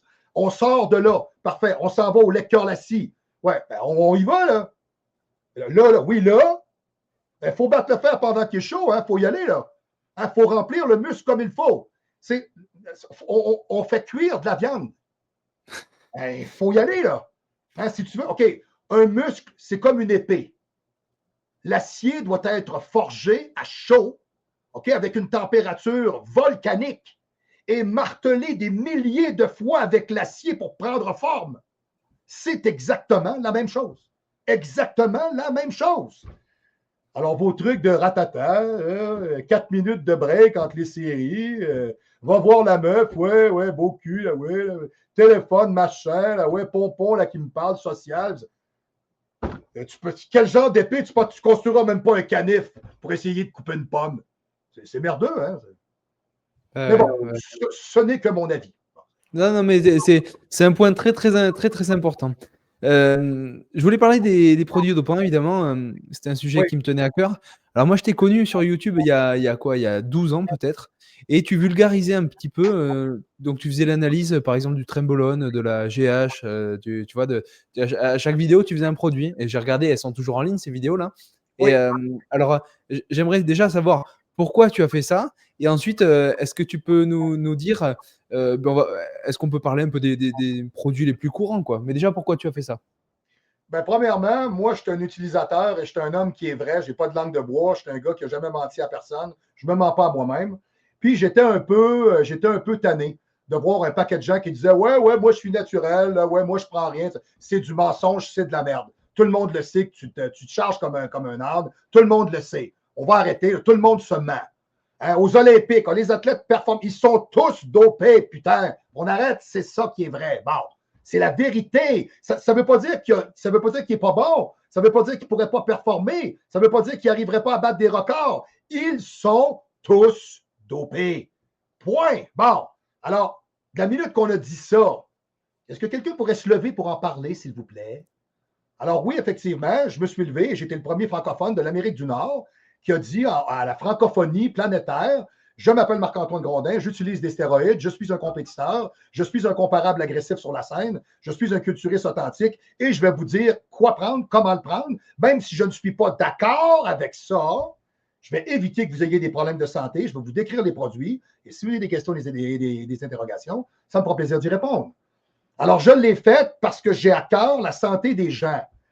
J'ai, quand j'étais au Venice Gym, à ma salle d'entraînement à moi, au All Gym, une fois, 2 fois par mois, il y a toujours un mec qui débarquait chez moi, même quand j'étais au Venice Gym, c'était vraiment classique. Là. Tous les gars à la salle qui venaient me voir, là ils s'achètent du matos, là, de Pierre, Jean-Jacques, etc. Puis là, ils venaient me voir. Hey, comment on fait ça? On prend ça comment? Combien de milligrammes? Comment ça fonctionne? À un moment donné, je me suis dit, il n'y a jamais personne qui donne d'instructions à personne.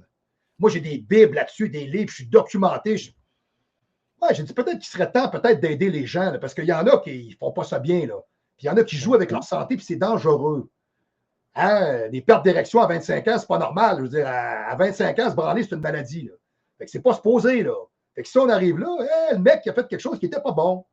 On est capable de dire ça.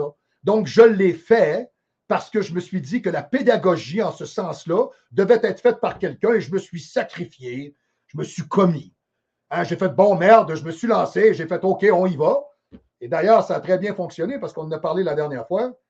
Puis, à 4 heures du matin chez moi à Québec, que le téléphone a sonné, c'était un gars, un Européen, qui m'appelait pour me dire ouais, le show, c'est super, là, ouais, là, c'est incroyable. On regarde le show du pro à la salle. Là, le propriétaire, il met ça en boucle là, toujours. Là, c'est génial, mec, c'est nickel, tu continues là. OK. Tu continues, lâche pas, là, bravo. Là, ma femme se réveille, elle vient pour 4 heures le matin, elle me regarde, c'est qui appelle là? J'ai dit, je comprends pas. J'ai dit, c'est un gars qui m'appelle de la France. Il dit que le show, il est bon. Ma blonde, elle me regarde, elle dit, pardon. Ouais, et c'est là que j'ai compris que j'avais créé un monstre. C'est là que j'ai allumé. C'est là que j'ai fait, oh merde, OK. Là, on est allé beaucoup plus loin qu'on pensait. Et c'est là que tout a commencé à partir. C'est pour ça qu'aujourd'hui, quand je vois tout ce que je vois aujourd'hui, pour moi, c'est une pâle copie. Tous les gens aujourd'hui là, qui parlent des produits, qui prennent les six, excusez, j'ai fait ça il y a 12 ans. OK, tu vas dire, OK, M. Grondin a été précurseur. Oui, effectivement, oui. Puis je l'ai fait pour aider les gens puis les instruire. J'ai jamais dit que j'étais d'accord avec ça. J'ai jamais dit ça. Mais le mec qui débarque dans ton bureau avec une boîte, il y en a pour 3 000 il y a 1 500 € de produits. Je fais ça comment? Bon. Je le laisse en plan, moi, avec sa baguette sur le bras, puis pousse-toi. Bon. OK, bon. Je vais t'aider, je vais te dire comment le faire. On va monter une périodisation. On va miser sur le fait de se taxer le moins possible le métabolisme. On va t'aider. Mais tu es conséquentiel, hein? J'ai rien à voir là-dedans. OK? C'est ta décision, c'est ton choix. Mais 99% des gens que j'entraîne ne développent pas de problème de santé. Et par intérim, je l'ai fait aussi parce que j'aurais bien aimé être encadré, moi aussi. Oui. Quand on a commencé dans ce monde-là, à mon premier championnat de bodybuilding, quand j'ai vu que les naturels ne l'étaient pas, j'ai dit alors je ne referai jamais de championnat naturel et j'ai commencé à utiliser certains produits dopants. À ce moment-là, on était à l'aube. On commençait de cradle.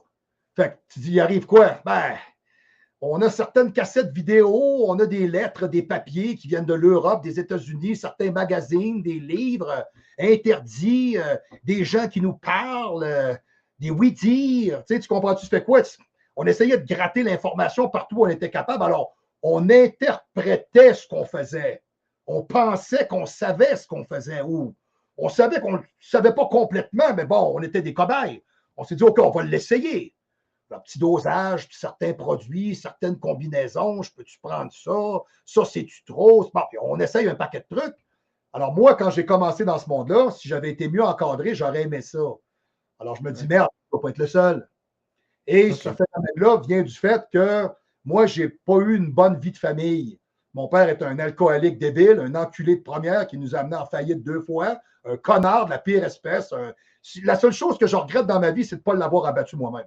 Ça peut vous donner une idée, là. C'est une petite aparté, mais bon, c'est pour vous donner une idée. Mais du moins, il y a une chose qui est sûre, c'est que, alors, vu que je n'ai pas eu l'amour de mon père, alors moi, j'ai cette affection-là profonde pour les jeunes hommes, de les aider, un peu comme un parent, puis d'être capable de les instruire et de les accompagner. Moi, ce que je n'ai pas eu, je me suis dit, je vais le donner. Comme ça, ben, ces jeunes-là, quand ils viennent me voir au secondaire, je suis un peu perdu dans tout ça. Je ne veux pas avoir de. OK. Panique pas, garçon.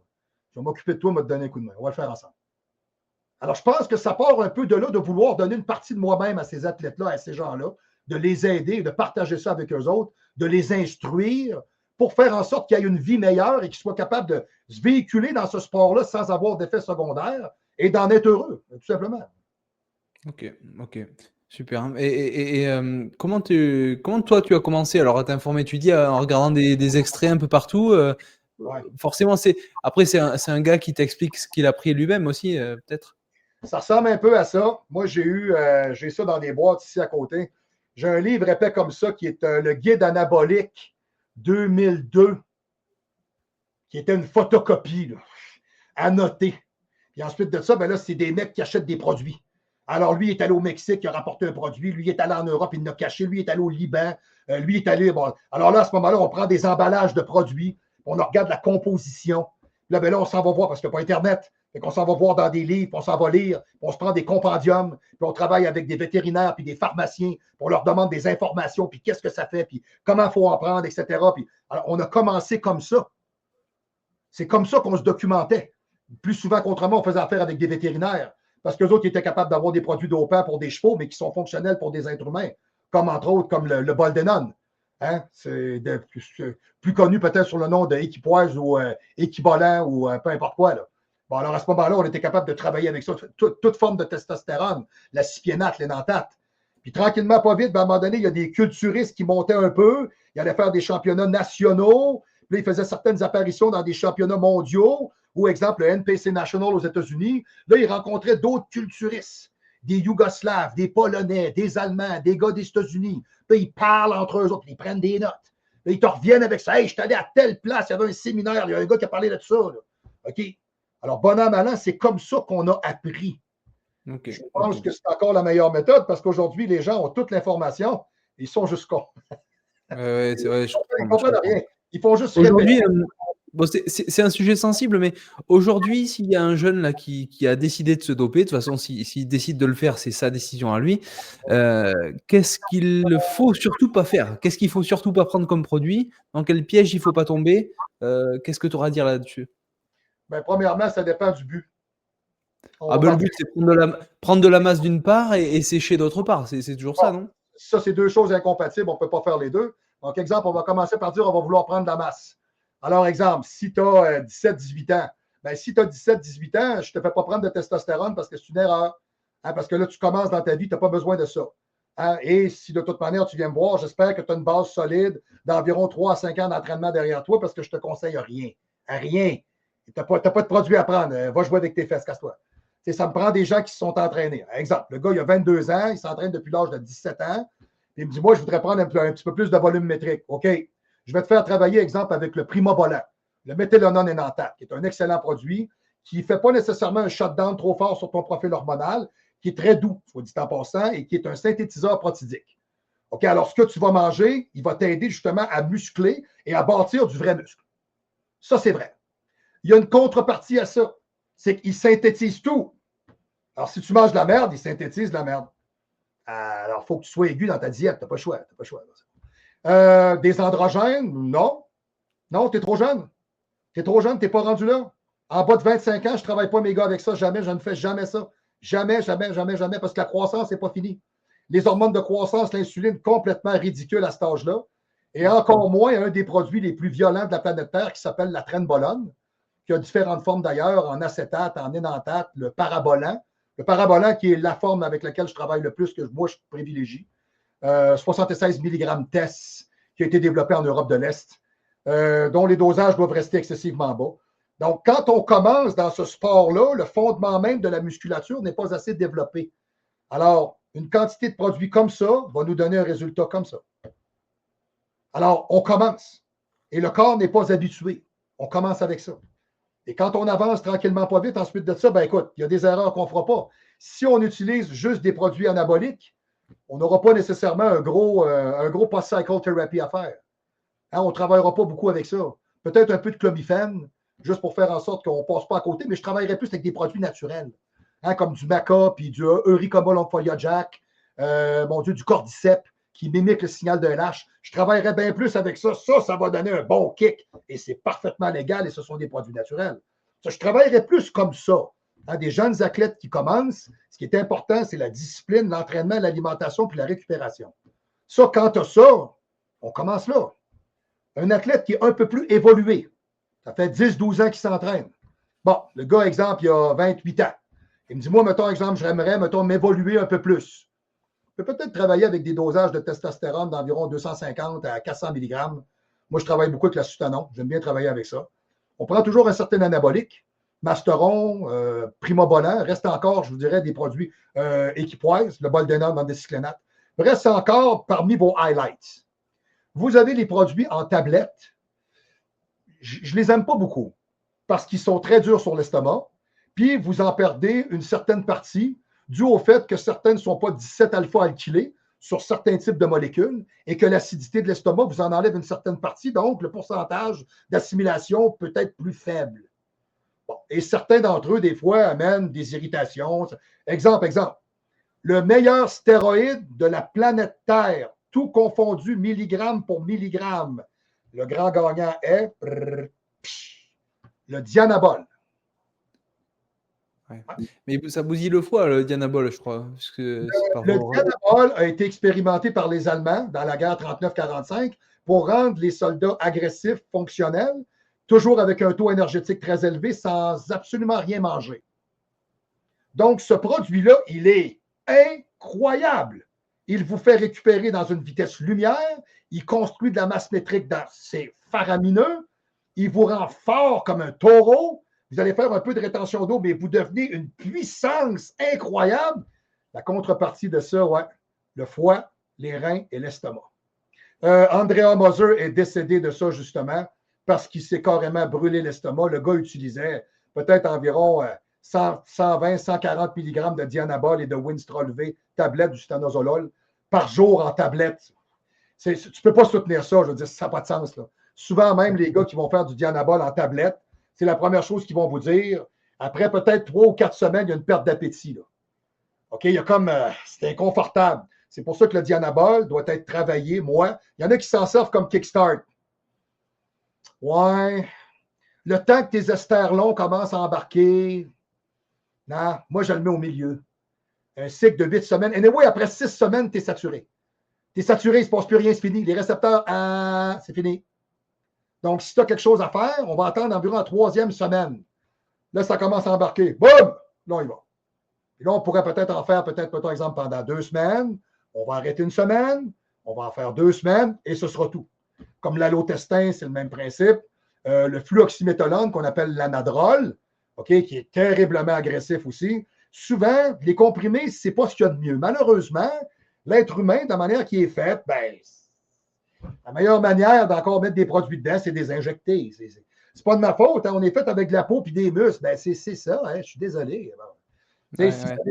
ça avait été Mais en déjà, c'est vrai dessous, que franchir le pas de se piquer, de s'injecter, ça fait peur et c'est pour ça. Et tant mieux, tu vois, c'est pour ça que beaucoup de personnes ne franchissent pas le pas. Hein. Mais oui, malheureusement aussi, c'est pour ça qu'ils consomment des tablettes, comme tu dis, des cachets. ouais, ou des SARMs en liquide, hein, parce que souvent, ça paraît peut-être un petit peu moins pire, ou des peptides, parce que c'est sous-cutané. Ouais. Bon, moi, pour moi, pire, moins pire, rendu là, je suis extrémiste un peu. Tu sais, moi, là, moi, j'y vais toujours avec le vrai de vrai. La machine fonctionne comme ça. Spin, that's it. Excusez, là, c'est direct, mais c'est ça. Le corps est fait pour ça. C'est tout. C'est juste de la viande. Clique, tu piques dedans, c'est fini. Le corps est fait pour ça. Alors, on y va. Bon. Puis tu me dis, ben moi, j'y arrive pas. Ben, demande à quelqu'un. Hein. Il y en a que leur conjointe est infirmière. Moi, j'ai beaucoup de mes athlètes que je le faisais pour eux autres parce qu'ils ne sont pas capables. Puis souvent, ils se rendent compte que ça ne fait absolument rien. Tu sais, souvent, juste le temps de déconcentrer quelqu'un, là, tu lui prends la fesse comme il faut, là, tu nettoies, là, mais quand tu y vas avec l'aiguille, là, tranquillement, tac, tu y vas. Alors, tu dis, OK, j'ai pratiquement fini, l'aiguille est déjà sortie. Ils font comme, qu'est-ce qui s'est produit? C'est rien produit, c'est fini. Ouais. Tout se Mais passe dans ta tête parce que la souffrance que ça amène un peu, ben, moi, je peux vous dire une chose. Le moment d'une injection comparé à la souffrance que j'ai quand je lève des poids, c'est absolument rien. Hein, oui, c'est sûr. non. Si j'ai à comparer les deux, l'injection ne me dérange pas du tout. Là. Mais pas du tout. Mais bon, pour en arriver là, au moment de s'injecter, etc., il faut quand même que ce soit justifié par une très bonne réflexion. Tu en parles des fois avec les gens avec qui tu as eu une relation en tant que coach là-dessus. Tu leur fais comme un interrogatoire pour savoir s'ils sont vraiment prêts à assumer ce risque, etc., tu vois? Je le fais en TRT. Parce que Ah les ouais? mecs qui viennent te voir pour faire un cycle de stéroïdes, ils sont déjà vendus à l'idée. Bon.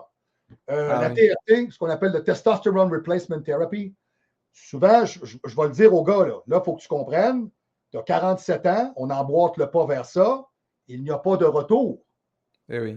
Tu vas t'injecter toute ta vie. Et je veux juste que tu sois conscient. Ah, non, mais c'est ça, puis c'est pas plus grave que ça, mais c'est ça. Hein, c'est comme la femme qui se met une crème vaginale, c'est comme le gars qui a des hémorroïdes qui se met une crème rectale, c'est comme exemple, je ne sais pas, moi, la personne qui dort avec un masque de Tarfador parce qu'il se réveille 500 fois par nuit. Toi, une fois par semaine, pour le reste de ta vie, tu vas te faire une petite injection de testostérone. Alors, si tu es prêt à négocier avec cette idée-là, alors si tu as un chemin psychologique à faire, continue, tu me reviendras. Si tu penses que ce chemin-là est maintenant fait, comme on dirait, allons-y, allons-y. Effectivement. Puis il y a des gens qui ne sont pas prêts à ça. Je sais. J'ai des gens qui me contactent. J'aimerais faire, mettons, un cycle qui est beaucoup plus oral. Je ne suis pas un gros fervent des injections. Moi, je leur dis toujours, les injections resteront encore la meilleure méthode de travail. Par contre, je comprends très bien vos craintes. Je suis avec vous. J'accepte l'ensemble de votre missive. Je sais très bien ce que vous êtes en train de me dire. Alors, allons-y vers d'autres choses. On va peut-être essayer de faire le mieux qu'on est capable avec certains types de produits différents. Peut-être qu'un jour se produira quelque chose de différent dans votre esprit pour peut-être passer à un autre appel. Du moins, je respecte toujours la décision de tout le monde. Je n'ai jamais poussé personne vers ça. De toute manière, j'ai toujours pensé que l'acceptation psychologique, je l'ai dit tantôt, you train with your brain. L'acceptation psychologique amène le succès. La personne qui ne veut pas se piquer, les produits vont moins fonctionner. Ah ouais. Tu ne veux pas, tu refuses, le corps va se comporter en conséquence. La personne qui est toujours négative, qui est toujours là, ratata, ben, son corps se comporte en conséquence. Mais ça, c'est vrai un peu pour tout, hein. On parlait tu sais, par exemple, de l'alcool. Si tu consommes de l'alcool et que tu es pas trop bien dans ta peau, ça te tu sais, l'ivresse aura pas le même goût, la même saveur que si tu es de bonne humeur, tu vois? Même souvent, je te dirais, c'est parce que ça va inhiber. Hein, on Ouais, voit ça souvent, des fois, il y a des gens, ils deviennent quelqu'un d'autre. Non, il n'est pas quelqu'un d'autre, c'est ce qui est. Comme ouais, ce qu'on appelle le roid rage. ouais. Hein, le mec qui prend des stéroïdes, il devient agressif. Non, excuse. Moi, il y a un produit sur la Terre qui fait ça. Et c'est la trenbolone. La trenbolone s'empare de votre esprit et vous transforme en quelqu'un que vous n'êtes pas. Moi, je sais ça. Ça fait 23 ans que je prends des produits dopants. J'ai essayé. Je suis au courant. Je suis un fait vécu. Là. La trenbolone acétate me rend complètement débile. Je ne dois pas utiliser ce produit-là. Je deviens dangereux pour moi et les autres. Je pète les câbles. Ma femme me l'a déjà fait remarquer à un moment donné, il s'est produit quelque chose, peu importe quoi. Je suis rentré dans une rage démentielle. Et ma femme, elle est toute petite, elle fait 5 pieds 4, 120 livres, elle est toute petite. Tu sais qu'elle était debout en avant de moi comme ça, elle va dire, tu la boucles, là, c'est assez. Quoi? Tu réalises-tu ce que tu fais? Là, tu t'arrêtes, tu fais comme. Tu t'arrêtes, tu fais, ouais, je suis bien con, là. Là, elle me regarde, elle dit, là, il y a quelque chose que tu prends qui ne fonctionne pas. Ouais. Donc, vraiment, moi, sur moi, ce produit-là ne fonctionne pas du tout. Et je n'ai jamais repris ça de ma vie parce que je m'en suis rendu compte. Okay? La forme énantate, peut-être un peu moins pire. Et le parabolant, lui, est d'après moi la meilleure forme possible, mais reste excessivement toxique. Mais quand le produit vous fait bien fonctionner, vous êtes la même personne. Les gens qui se cachent derrière un produit pour dire ah, ben, quand je prends un produit, je change de. Non, non, non. Moi, je peux monter à 1200 mg de testostérone par semaine. Je peux utiliser 600, 800 mg d'anabolisant. Je ne change pas de personnalité. Je suis là. Si c'est ça pour toi, excuse-moi, ce que tu prends, tu ne fais pas, ou tu es un fiefé trou de cul, puis tu te caches, puis là, on voit ta vraie personne. Moi, je n'ai jamais cru à ça. Les gens qui me disent ça, moi, je n'ai jamais cru à ça. Non. Ok. On parlait de la prise de masse musculaire. Au niveau de la sèche, il y a des produits vraiment vers lesquels il ne faut absolument pas se diriger si tu veux perdre du poids. Ouais, du DPN, ça, c'est pas bon. Du DPN, vous retrouvez ça dans la nitroglycérine. Vous retrouvez ça aussi dans les produits de pellicules de photo. Retrouvez ça aussi, ouais. Et vous retrouvez ça aussi dans le solvant pour la conservation du bois. Alors, le DPN est un produit qui vous. C'est pas une joke. Le DPN va vous faire perdre 1 livre de gras pur par semaine. C'est pas une blague. Gras pur. Le problème, c'est que la température du corps monte. Et elle monte. Et elle n'arrête plus. Mort imminente. 75% des gens qui ont utilisé ça sont décédés ou ont eu des perforations au niveau du tube digestif. C'est la pire cochonnerie que vous avez jamais vue de votre vie. Mais tu vas coter vite. C'est le cas de le dire, tu vas coter à la mort. Tu vas mourir. Alors ça, s'il y a quelque chose que moi, je ne privilégie pas, c'est ça. Ensuite de ça, les synthroïdes. Les synthroïdes, ça, c'est de la cochonnerie. C'est des hormones thyroïdiennes. Tu peux pas recalibrer une glande thyroïdienne. Si tu te mets à utiliser ça, tu vas te mettre à maigrir beaucoup plus vite. C'est très dangereux. Si tu deviens hypothyroïdien ou hyperthyroïdien dû à la suite d'une prise de produits comme ceux-là, il n'y a pas de PCT pour ça, tu ne peux pas recalibrer ça. Tu vas rester comme c'est terriblement dangereux. Donc ça, moi, non. Comme l'insuline. L'insuline, c'est un non. C'est non. C'est non. À vie, jamais. Tu te crées diabétique, mais t'es con, non? C'est juste pour aller te promener en caleçon, mais t'es complètement disjoncté, là. C'est n'importe quoi. Un petit produit intéressant pour aller découper, naturel, le UMB, qui est très bon. Produit dopant, le clenbutérol, qui est un petit produit intéressant quand on dose comme il faut, puis il y a des nomenclatures à respecter, qui est un produit qui a en même temps un léger taux anabolique. Bon, peut créer un peu d'anxiété, donc si déjà là en partant, vous êtes d'une personnalité anxieuse, je ne sais pas ça, mais c'est quelque chose qui peut nous aider. Et vous avez 2 produits tablettes qui peuvent nous aider à faire un beau découpage aussi, je dirais même 3. Le stanozolol, le Winstrol V, injectable ou tablette, l'Anavar, qui existe aussi, l'oxandrolone, qui existe d'ailleurs en injection par le fait. Ça se trouve sur la Terre. Là. Vous l'avez en tablette. Et de façon surprenante, l'anadrol, connu sur le nom commercial d'Anapollon. OK? Ça vous brûle de la graisse, mon ami. Moi, j'ai des culturistes, quand je les présente, les 2 dernières semaines, je leur donne 50 mg d'anadrol par jour. Pour le peu qui leur reste sur le corps, il disparaît. C'est fini. Par contre, c'est terriblement agressif sur le métabolisme. Ça, il faut le savoir. Exemple, le stanozolol assèche les tendons. Ah ouais. L'anavor, lui, il est doux. Ben, ça prend un certain dosage, là. Moi, de l'anavor, je prends ça, mais en bas de 140 mg par jour, je ne sens pas ça. Mais bon, moi, je suis habitué, là. Moi, j'ai des gars, moi, je prends 40 mg, j'ai des pompes. Ben, je ne comprends pas, là. Moi, je donnais ça à mes bikinis pour qu'ils gardent les yeux ouverts à la fin parce qu'ils mangent 1200 calories, là. Ils sont sur le bord de mourir, là, juste à essayer de mettre le maillot, là. Mais bon, si toi, tu sens ça, tant mieux. Mais moi, je n'ai jamais compris, là. Mais bon, je vous dirais, bon, ça, c'est des produits qui peuvent être utilisés, mais du moins, gardons à l'esprit que l'entraînement intensif et l'alimentation seront encore les meilleures armes. Bah, évidemment, évidemment. Tu parlais de produits naturels, le UMB, j'ai mal entendu, c'est quoi? Ouais, c'est prouvé, ça, c'est prouvé. Ça existe depuis, bon Dieu, les années 70. Là. C'est pas d'hier. Là. Hein, ça, c'est comme l'arginine, la citrulline, l'agmatine, l'ornithine, tous ces produits-là qui sont des précurseurs du NO pour provoquer des engorgements sanguins, ce qu'on appelle des précurseurs de NO, des NO boosters, okay? Ou tout simplement des produits aussi qui peuvent aider à propulser la testostérone, okay? Qui sont différents types de produits comme le maca, la vena sativa, le euricoma lymphologiac, le cordyceps, mon Dieu, le fenugrec, mon Dieu, les gens passent, les gens passent, les gens passent. Bon, l'existérone, hein, qui a fait son retour un peu aujourd'hui. On vous le présente, j'en ai parlé dans une de mes capsules, qui est un produit qui est plus anabolique que d'autres choses. Exemple, ça peut être un excellent produit, ça. Hein, c'est un produit qui est naturel, qui vient des insectes et des plantes. Pour un jeune homme qui n'a jamais pris de produit de sa vie, qui dit, moi, j'aimerais me développer un peu plus, OK? La créatine et l'existérone mixés ensemble, bah, c'est surprenant que ça ne te donnera pas un 7-8 livres. Sérieux. Si tu manges... L'existérone. L'existérone, oui. Ah ouais. Mais c'est un produit dopant, ça? Bon, je vous dirais, écoutez, il y a des zones grises. Hein? C'est légal, pas légal, plus ou moins. Ça, c'est comme les peptides, puis c'est comme les SARMs. C'est pas légal, c'est accepté. On peut-tu en vendre dans un shop de suppléments? Non.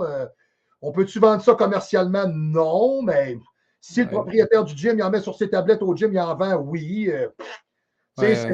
Hein? Donc, les peptides, c'est super intéressant. Je me suis documenté un peu là-dessus. C'est super intéressant. Tu as déjà essayé? J'ai fait des tests avec ça. C'est que les peptides, le problème que je trouve avec ça, c'est que le rapport qualité-prix n'est pas bon.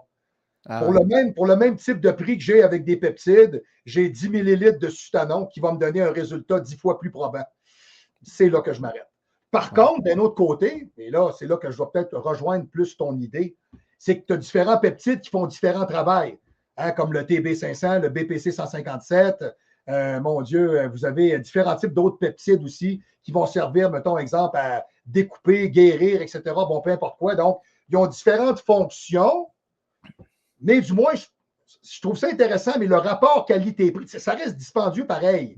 Si tu suis les protocoles, puis tu fais exactement ce qu'on te dit, merde, c'est comme l'IGF-1 LR3, qui est considéré plus comme un peptide comme tel, qui est un précurseur d'hormones de croissance, au même titre que ce qu'on pourrait appeler un mécanique insuline factor. Moi, j'ai fait des tests sur moi, ça ne marche pas sur moi. Je vois pas. Mais tu vois, le BPC 157, par exemple, pour guérir de blessures, etc., c'est super. Ça, c'est vraiment... je pense que ça sera peut-être l'avenir. Je ne sais pas si ce n'est pas encore autorisé. Pour des blessures qui ne sont pas des déchirures chroniques ou qui sont, exemple, mettons, des malaises biomécaniques qui, dans un délai de 3 à 1 an, peuvent être guéris, oui. Et la composition du TB500 et du BP157, du BPC, doivent être faites en duo pour être dans une synergie efficace. Et oui, tu as parfaitement raison, c'est fonctionnel. Moi, j'ai une fille qui a développé des problèmes d'épaule et des problèmes de hanche parce qu'elle est arboriste, elle grimpe après les arbres, elle coupe des branches, etc. C'est une belle demoiselle. C'est une culturiste, elle fait 5 pieds 11, 180 livres. C'est une fille, là. De revoir la bête, toi. Elle s'appelle Kristen Robinson. OK? Bon, puis là, j'ai commencé à travailler sur elle puis l'entraîner. Puis le gars qui l'entraînait avant en ligne, qui vient de Vancouver, qui ne l'a jamais vu, qui ne l'a jamais fait poser, qui n'a même jamais touché, il n'a même jamais pris sa pèse de gras. Fumiste de merde, peu importe. Donc, du moins, j'ai commencé à travailler avec elle là-dessus. Puis ce que j'ai fait, je suis en train de recalibrer la posture et le squelette. Je travaille avec le BPC puis le TB. pour guérir hanches, épaules, etc., parce que c'est plus des problèmes tendino-musculo-squelettiques, biomécaniques. Puis par le fait même, je lui donne en même temps, et c'est une culturiste, je la fais travailler avec un 0,5 de primo et un 0,5 de Boldenon par semaine, avec une diète serrée pour la faire remplir comme il faut et ne pas accentuer les facteurs de virilisation. Alors, quand elle me parle avec une petite voix douce. Elle ne me parle pas comme ça. Hein, on n'en veut pas. Hein, j'en parle des fois à mon show, la femme à barbe, on n'en veut pas. Bon, on s'entend là. Ouais, je comprends, ouais, bien sûr, bien sûr. Mais tu vois, j'aimerais bien qu'un jour, en Europe, on se penche un peu là-dessus, sur les peptides, parce qu'il y a beaucoup de potentiel, notamment, tu sais, sur des problèmes de santé publique où on pourrait résoudre beaucoup de problèmes si on y mettait vraiment les yeux dessus et que on l'introduisait sur le marché avec précaution, tu vois. J'ai l'impression que ça peut être efficace. J'ai pas connaissance de tous les effets secondaires, mais ça mériterait quand même qu'on l'étudie parce qu'il y a certains médicaments qui sont sur le marché qui sont peut-être bien pires que les hormones que certains sportifs se dopent avec ces produits-là et ils sont peut-être moins mauvais que les médicaments qu'on prend. C'est pas certain, M. Basso, c'est officiel. J'ai fait une capsule là-dessus et c'est une capsule qui n'a pas été nécessairement regardée beaucoup, malheureusement. C'est la vérité sur les médicaments.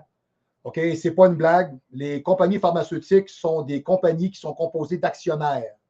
Qui dit actionnaire dit action. Action dit argent. Les compagnies pharmaceutiques n'ont jamais été là pour guérir personne. N'essayez pas de me faire croire aujourd'hui qu'on n'est pas capable de guérir le cancer. Je ne crois pas à ça. Alors oui, je crois effectivement, oui, qu'il y a plus d'avenues et de voies positives dans la guérison des gens au travers des chaînes peptidiques, oui, que tout médicament confondu. Je vais vous donner un très, très bon exemple de ça. Les statines, vous savez ce que c'est? Ouais, c'est pour le problème cardiaque, les plaques d'athérome, pour éviter ça. Ouais. OK, c'est pour le cholestérol. C'est Ouais, pour éviter les plaques athéromateuses à l'intérieur des artères, etc. Le problème, c'est que dans votre corps, vos cellules fonctionnent tous avec une couche d'acide gras. Et c'est comme ça qu'ils réussissent à se coller les unes aux autres pour échanger de l'information. Ça fonctionne comme ça. Alors, ils ont tous le même manteau, ils se promènent dans votre corps, alors ils se rencontrent, pac, ils se collent les unes à côté des autres. Ben, salut, ça va bien, moi je suis la cellule A, tout est la B, ben bonjour. Puis là, ils se parlent, puis ils se donnent l'information, puis ils se quittent, puis ils partent voir d'autres cellules. C'est un peu comme ça que ça fonctionne. Le problème, c'est que quand on empêche le corps de fabriquer du cholestérol, et c'est l'invention du 20e siècle, quand on a dit aux gens, votre cholestérol n'est pas bon, vous allez mourir, il n'y a jamais personne qui est mort d'avoir le cholestérol élevé. Jamais. Il n'y a jamais personne qui est mort d'une crise cardiaque d'avoir un cholestérol élevé. Jamais. Vous êtes mort de ne pas avoir fait d'activité physique. Vous êtes mort d'avoir une mauvaise alimentation. Vous êtes mort de sédentarité. Vous êtes mort de tabagisme. Vous êtes mort de médicaments. Vous n'êtes jamais mort de cholestérol. Jamais. J'ai de mes clients qui viennent me voir et me disent mon cholestérol est élevé un peu. Ah, rien à foutre. That's it. HDL, LDL, on a une balance, les triglycérides sont belles. Inquiète-toi pas, mange un peu plus de saumon, arrête de manger du beurre d'arachide, ça va être super, et ça se régularise. C'est la blague du 20e siècle. Ce que les gens ne savent pas, c'est que les statines empêchent le corps de fabriquer du cholestérol. Question aujourd'hui pour vous, M. Basso. Le cerveau est composé à combien de pourcentage de matière adipeuse? Je vais vous donner un 10 secondes. Honnêtement, je ne sais pas, mais je ne sais pas s'il y a. Enfin, la myéline, c'est du gras, non? C'est du gras, je crois. Hein. Donc la gaine autour des neurones, c'est fait à base de gras, hein, c'est ça. Hein. Très bonne réponse, M. Basso. Le cerveau humain est composé à 85-90% d'adiposité. Donc, si les statines vous empêchent de produire du cholestérol, on suit la chaîne. Là. Si on empêche de produire du cholestérol, le cerveau ne continue pas à être capable de régénérer ses cellules. Donc, le cerveau commence à sécher et on développe de l'Alzheimer. Mais votre cholestérol est super beau. Alors, votre cerveau se met à fondre parce que vous ne fabriquez plus de cholestérol. Mais ça, on ne vous le dira pas. On a des pilules pour ça. On a un médicament pour ça. Des brûlements d'estomac. J'ai un médicament pour ça. Alors, oui, j'ai lu beaucoup, moi aussi, sur les peptides, tout comme vous. Puis je crois qu'il y a beaucoup d'avenir avec les peptides parce qu'ils sont excessivement brillants. Ils sont à la base même des chaînes protéidiques. Les peptides, c'est la base même de tout. Donc, je crois que oui, on a plus d'avenir avec ça. À partir de là, si on a une invention fonctionnelle, je ne pense pas que les compagnies pharmaceutiques vont laisser les gens embarquer là-dedans. Tout comme il y a plusieurs années, quand on a inventé le premier véhicule qui fonctionnait à l'eau, on a acheté le brevet. S'il fallait que les gens aujourd'hui alimentent leur véhicule tout simplement en prenant la hausse puis mettre ça dans l'auto, ça serait un fiasco. Il y aurait une catastrophe économique. Hein? Alors, les compagnies pharmaceutiques sont comme ça. Alors, ils sont là pour vous faire mourir et vous empoisonner. Tout comme avec le COVID, ça a été la même chose. On est là pour vous vacciner, on est là pour détruire la population, on est là pour vous faire mourir, on est là pour vous faire disparaître. Les gens pensent que c'est une blague. Bill Gates a parlé devant tout le monde, il l'a dit, là. La meilleure manière d'abaisser le taux de la population mondiale, ce sont de fabriquer des bons vaccins. Oui, on recommence. Qu'est-ce qu'il vient de dire? Est-ce que j'ai bien compris ce qu'il vient de dire? La meilleure manière abaisser ne veut pas dire augmenter, avoir des naissances et des enfants, là. Il veut dire tuer des gens. OK. Les compagnies pharmaceutiques ne sont pas là pour vous guérir, absolument pas. Et je crois, oui, que les gens aujourd'hui doivent apprendre de plus en plus que, tout comme le philosophe Socrate l'a dit, que l'aliment soit ton médicament.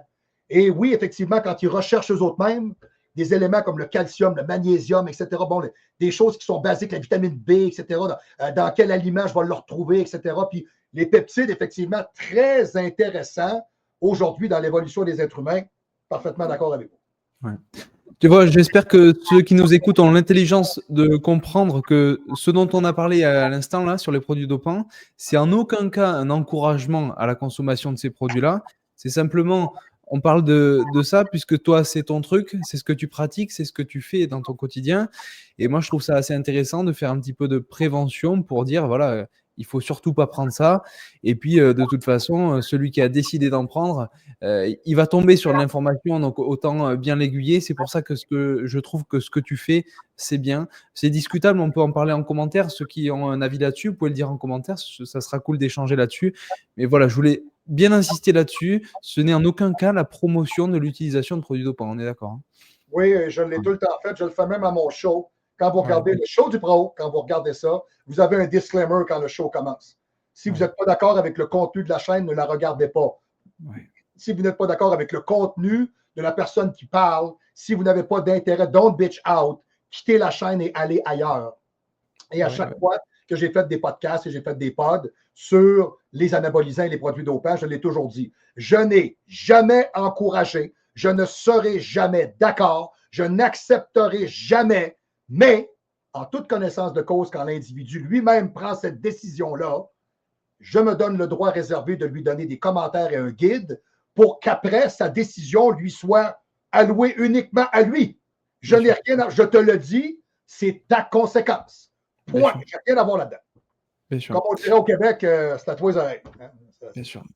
On a déjà fait pas mal de temps. Tu disais que tu étais un peu pris. Je voulais juste terminer un petit peu sur, si tu as 5 minutes pour parler un petit peu de toi, de ta manière de penser, un petit peu de voir le monde. Ça te va, 5 minutes encore? C'est bon. C'est cool. Oui, je voulais te parler de toi. Tu m'as dit quelque chose déjà que tu serais pas la personne que tu es aujourd'hui. La musculation t'a sauvé la vie en fait.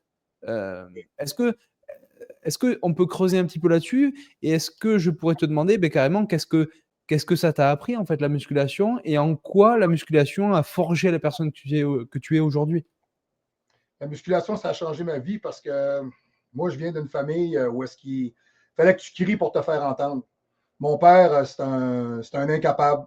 Mon père a pris sa retraite à 45 ans. Mon père, c'est un gars brillant. C'est un gars qui a fait son baccalauréat dans 1 an. Pas 3 ans, là. 1 an. Mais mon père, il a saboté toute sa vie. Il a fini sa vie dans le fond d'une bouteille. Il a fini d'ailleurs dans un hôpital, tout seul, avec aucun ami, personne autour de lui, aucun intérêt. C'est un idiot, c'est une personne inutile. C'est comment est-ce qu'on appelle ça? Un pervers narcissique. Okay? Donc, c'est une personne qui est excessivement violente verbalement, pas physiquement, mais psychologiquement. Ma mère, c'est une vraie guenille. Elle a fermé sa gueule toute sa vie. Elle a endossé ce gars-là. Ce gars-là nous a écœurés, nous a humiliés, nous a rabaissés. Donc, moi, au travers de toute cette vie-là, j'étais jeune et je voyais très bien que chez mes amis, les parents, les familles, ça ne marchait pas comme chez nous. Je le voyais, là, j'étais très jeune, 9, 10 ans, 11 ans. Là. Quand j'allais ailleurs, le discours n'était pas le même.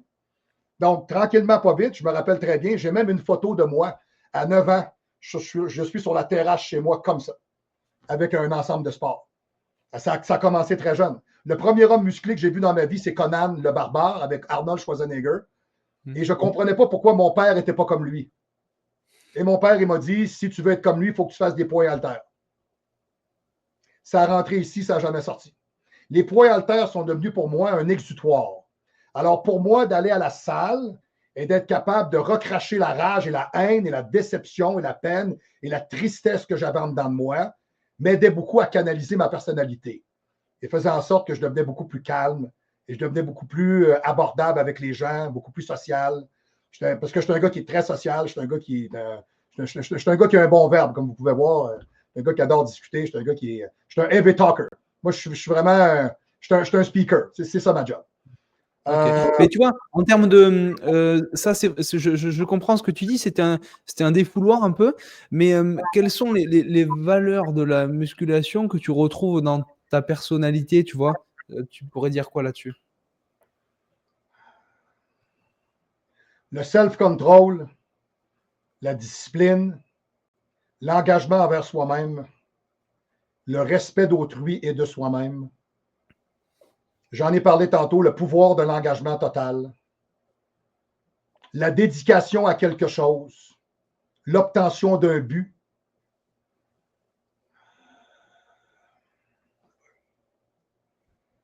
le dépassement et l'accomplissement,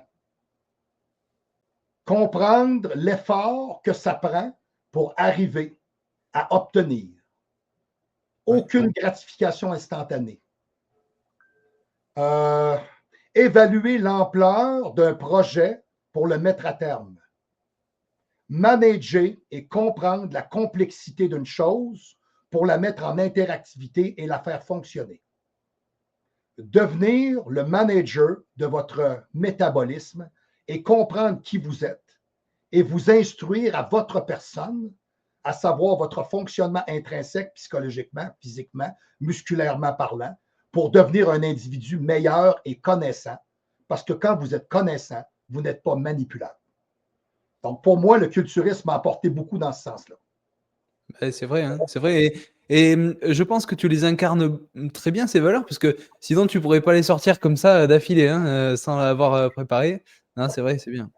Non, j'ai Ouais. pas de feuille. Ouais, non, non, c'est fort, c'est fort. Et je partage ce que tu dis, hein, c'est tellement vrai. En fait, c'est être l'architecte, l'ingénieur de sa propre vie, hein, finalement. Voilà. Ouais, c'est bon, j'aime bien ton propos. C'est en plein ça. C'est très bien dit. J'aime bien. Ouais. Et en fait, forcément, je pense que, enfin, moi, c'est ce que je vois en t'écoutant, c'est que quand tu as développé ces qualités, ces compétences, ces valeurs par le biais de la musculation, tu les as forcément dans la vie aussi. Oui, oui, c'est pour ça aujourd'hui que je me sens un petit peu à côté de mes pompes. C'est pour ça qu'aujourd'hui, je me sens un petit peu peut-être comme un dinosaure où je me sens un peu dépassé par tout ça parce que je crois que les valeurs que j'ai sont d'une authenticité, d'une transparence méritable. Et ce que je vois aujourd'hui m'apparaît un peu plus, sous tout le respect que je dois à l'ensemble des téléspectateurs et des gens qui écoutent tous les médias, peu importe quels sont-ils. Je ne comprends pas aujourd'hui la dérive dans laquelle on se trouve. Je ne vois pas aujourd'hui l'implication et le sérieux derrière le masque du mensonge. Je ne perçois pas aujourd'hui l'aspect sérieux derrière l'obtention de quelque chose, comme si tout devait être facile pour la... Éduquer un enfant, c'est difficile. Aimer un conjoint, c'est difficile. S'occuper d'un parent malade, c'est difficile. Bâtir sa vie, c'est difficile. C'est où le facile? Je ne comprends pas. Là. Donc, mais du moins. Oui, le culturiste, du moins, de la manière que je le vois, dans mes valeurs, de la manière que je les transpose, oui, effectivement, ça ne t'amène pas à être la même personne. C'est pour ça, c'est ce que je vous ai dit. Le culturisme m'a amené à être une autre personne que ce que j'ai été. Parce que sinon, j'aurais été un motard, j'aurais été un vendeur de drogue, j'aurais été un salaud, j'aurais été un gars qui fait du recouvrement, j'aurais été un sale. Je le sais, ça m'habite. Je sais, Ouais. je vous l'ai dit, j'ai consulté pour ça. Ce que tu disais, ouais, c'est Je sûr. vais vous faire une petite parenthèse rapide. J'ai consulté pendant 1 an et demi, 2 ans, parce que quand j'ai des épisodes, exemple, si j'ai un épisode d'agressivité avec quelqu'un, une mauvaise entente ou quelque chose qui fonctionne, ou une injustice. Moi, ma blessure, c'est l'injustice. Si j'ai vraiment quelque chose qui n'y a ni queue ni tête, je suis carrément en train de me faire avoir. Là. OK, bon. J'ai des images dans ma tête de choses que je peux faire à cette personne-là qui me terrifient tellement parce que je sais qu'elles pourraient être vraies. Je suis à ça d'être capable de le faire. Et je ne le fais pas parce que j'ai une vie et j'aime ma femme. C'est tout. C'est les deux seules raisons qui font que je ne le fais pas. Parce qu'il y a des gens que ça les habite. Moi, ça m'habite. Parce que ça prend des aptitudes pour tuer quelqu'un, pour agresser physiquement, pour faire quelque chose de grave. Il y a des gens qui ne sont pas capables de faire ça. Malheureusement, ça m'habite. Je n'ai pas choisi ça. Je crois que ça vient depuis que je suis jeune, de ce que j'ai vécu. Je crois. Alors, le fait que ma femme m'aime et qu'elle est toute ma vie et qu'elle m'aide plus que n'importe quelle personne sur la planète Terre, et le fait que mon sport m'ait encadré à me donner des bonnes valeurs et à aider autrui et à me cultiver, je crois que tout ça, oui, le culturisme a carrément changé ma vie. Et je n'ai pas choisi le culturisme. Hein, parce que la première fois qu'on m'en a parlé, j'ai dit, je pense que je vais aller me promener comme une tapette graissée comme un moule à tarte. Et j'ai vraiment insulté le gars. Là. Parce que Jean-François, il était champion provincial. Ouais, il dit, tu riras pas de moi comme ça. Non, mais non, il dit, on va y aller. Et après ça, tu me diras que c'est un truc de tapette. OK, je peux vous jurer qu'après le show, j'ai fermé ma gueule. J'ai vraiment fermé ma gueule. Ouais. Ouais, mais c'est beau et c'est vrai ce que tu dis. Et merci de rappeler que la vie, c'est vrai, c'est dur. Hein, c'est dur. J'avais fait une vidéo d'ailleurs pour dire que la vie est dure. Et c'est vrai que tout est dur. Et comme tu as dit juste avant, là, élever des enfants, c'est dur. Avoir une femme, être en couple, c'est dur. Avoir un travail, c'est dur. Et c'est vrai que notre société, aujourd'hui, là, on nous fait croire que tout est facile. Bon, pour nous vendre des produits, souvent. Mais c'est bien de le rappeler que c'est dur. Parce que il faut pas vivre dans un rêve non plus. Je suis d'accord avec toi. Non, il ne faut pas juste rêver ses rêves. Ouais. Ça, c'est super important. C'est moi, je le dis tout le temps. Vous voyez, moi, c'est quoi mon rêve? Moi, mon rêve, c'est avoir mon muscle car dans mon garage, ma maison parfaitement rénovée, mon travail s'accomplit, mes clients sont contents, ma business est fonctionnelle, je gagne ma vie et surtout, je rends ma femme heureuse. C'est ça mon rêve. C'est tout. Je ne suis pas compliqué, moi. Hein. Je ne veux pas une Lamborghini à Rome dans un palais. Là. Je ne veux pas être milliardaire. Hein. C'est tout. Et revenir à l'essentiel même de ce que nous sommes. Le respect, le partage, la famille, l'amitié, les vraies valeurs de base. Ça s'est perdu, là. Hein, derrière l'écran, je peux être le pire enculé de la planète. Je peux être n'importe qui. Je peux me présenter comme étant une bonne personne, gentille. Mais c'est parce que tu n'as pas l'organique même de l'individu, là.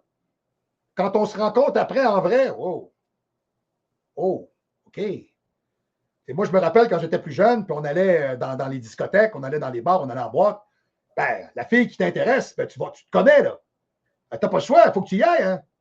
Et là c'est intéressant parce que là, quand tu arrives à côté d'elle, et là, elle commence à te parler, puis là, il y a un certain intérêt, we bound.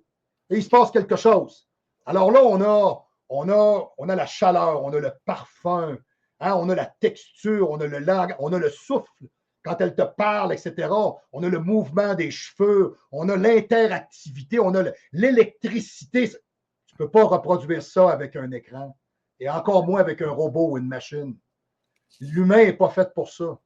L'humain est fait pour être avec d'autres humains.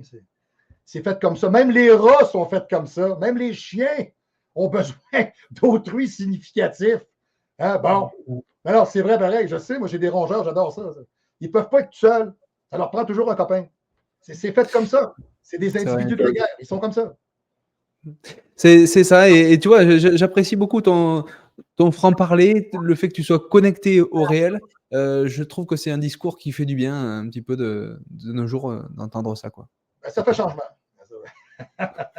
C'est ça, c'est ça. Bon, écoute, Marc-Antoine, je pense que c'est pas mal. On va peut-être conclure là-dessus. C'est bon, merci beaucoup pour ton temps. Tu vois, tu parles beaucoup, je parle beaucoup, et c'est très intéressant tout ce qu'on raconte.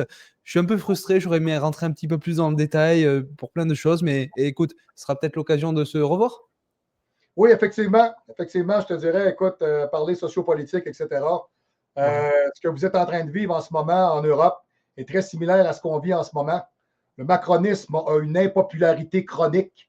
Quand on parle que 90% de la population n'a pas voté pour quelqu'un qui est en train de détruire votre pays, Ben, Mark Carney est en train de faire la même chose que Trudeau a fait, c'est-à-dire que c'est un sabotage économique. Tout le monde le voit, tout le monde le sait. Okay? Arrêtons de nous cacher, arrêtons de nous mentir. Okay? L'avenir n'est pas là. Hein? L'Ukraine est le plus grand blanchissement d'argent que vous avez jamais vu de votre vie. Et c'est une blague. Okay? Et en ce moment, il y a des gens qui ne sont pas d'accord avec ce qui est en train de se produire. Au sens exemple où est-ce qu'il y a beaucoup de gens qui ne sont pas des adorateurs de Donald Trump. Dans la jungle dans laquelle on est en ce moment, dans le marasme économique, ça prend des gens comme lui qui sont capables de botter des culs, et qui sont capables de dire à certaines organisations mondiales d'aller se faire mettre. Parce que là, en ce moment, on a un problème. Et c'est ce qu'il va falloir faire. Moi, c'est ce que je souhaite, je vous dirais, dans le prochain 5 ans, parce qu'il faut que ça change. Je regardais, petit aparté, je regardais la dérive des agriculteurs en ce moment en Europe. Oui. C'est l'Holocauste. OK, on gaze des animaux. C'est qui le prochain? J'ai un Français qui a fait un commentaire que j'ai adoré. Écoutez celui-ci. Où sont les groupes écolos? Où sont les enverdeurs? Où sont les sauveurs des animaux? Où sont les écolos à gogo qui lancent la peinture sur les musées puis qui sont là à se clouer au sol devant des rues pour empêcher des gens et des bâtiments de bouger, de se déplacer? Ils sont où ces gens-là? Bien, ils sont à la même place où est-ce qu'on les paye pour rester. Parce que ça, c'est sociopolitique. C'est le shadow government qui paye ces gens-là pour venir vous faire chier. C'est pour ça que vous ne les voyez pas. Ils ne sont pas les défenseurs de l'humanité, comme les compagnies pharmaceutiques ne sont pas les défenseurs des hommes. Ils ne sont pas là pour les guérir. Soyez ouverts, allumés et éveillés, chère population, téléspectateurs et gens qui regardent. Soyez allumés et éveillés. Soyez ouverts. Les gens me disent, mais pourquoi ils font ça? Mais pourquoi pas? Quand Hitler a pris le contrôle de l'Allemagne, il s'est débarrassé des pauvres, il s'est débarrassé des handicapés, il s'est débarrassé des vieux. Ouais, t'as fait, il se passe quoi après, là? Ah, ben là, après, c'est la faute des Juifs. On ne réussit pas, là. C'est quoi qu'on vit, là? Qu'est-ce qu'on fait, là? On fait exactement la même crise de choses. Sauf qu'il n'y a pas d'armes, il n'y a pas de canon, il n'y a pas de bombes. On a une guerre à un autre niveau. Moi, c'est ce que je souhaite parce qu'il y a encore beaucoup de gens sur la planète Terre qui n'ont pas fermé la télévision et qui ne comprennent pas ce qui arrive ou, comme ma femme me dit si bien souvent, ils ne veulent pas comprendre parce qu'ils ont peur. Parce que s'il fallait qu'ils s'admettent que c'est vrai, ils répondent. Parce qu'ils n'ont pas les couilles et la droiture de se battre. Ils ne veulent pas se battre. Moi, demain matin, j'ai entendu un agriculteur européen dire ça. Il dit, il faudra se sacrifier. Oui. Moi, s'il fallait que je sacrifie ma vie que pour que ma femme vive et que pour 3 générations d'enfants derrière moi vivent, oui, il va falloir que quelqu'un le fasse. On n'aura pas le choix, là. Parce que ces gens-là ne veulent pas lâcher le morceau, là. Ces gens-là sont commandités par un gouvernement qui n'existe pas et qui tire les ficelles à coups de milliards et qui achète ces gens-là pour manipuler la terre parce que tout ce qu'ils veulent et qu'ils ne peuvent pas s'acheter, c'est le pouvoir absolu. Mais c'est un délire. Je sais que c'est un délire. Mais c'est vrai. Il y a des gens qui disent ça se peut pas. Je t'ai pas dit que ça se pouvait ou pas. Je t'ai dit que c'est factuel. Alors, sur ces quelques mots, je vous souhaite une très belle journée et je vous souhaite à être le plus éveillé possible. Ben écoute, il y a matière à réfléchir, c'est clair. On en reparlera, Marc-Antoine. C'est beau, on s'en reparle. Alors, on donne des nouvelles là-dessus, M. Basso. Toujours très intéressant d'avoir à partager avec des gens comme vous. Je vous remercie beaucoup de m'avoir invité à votre show. Et comme je dirais toujours, alors merci beaucoup tout le monde. Alors, je vous revois la semaine prochaine au show du pro! Yes, sir! On mettra les liens en description de tous tes réseaux. Merci Marc-Antoine. Ciao. C'est bon, merci beaucoup. Yes, all right. Merci beaucoup.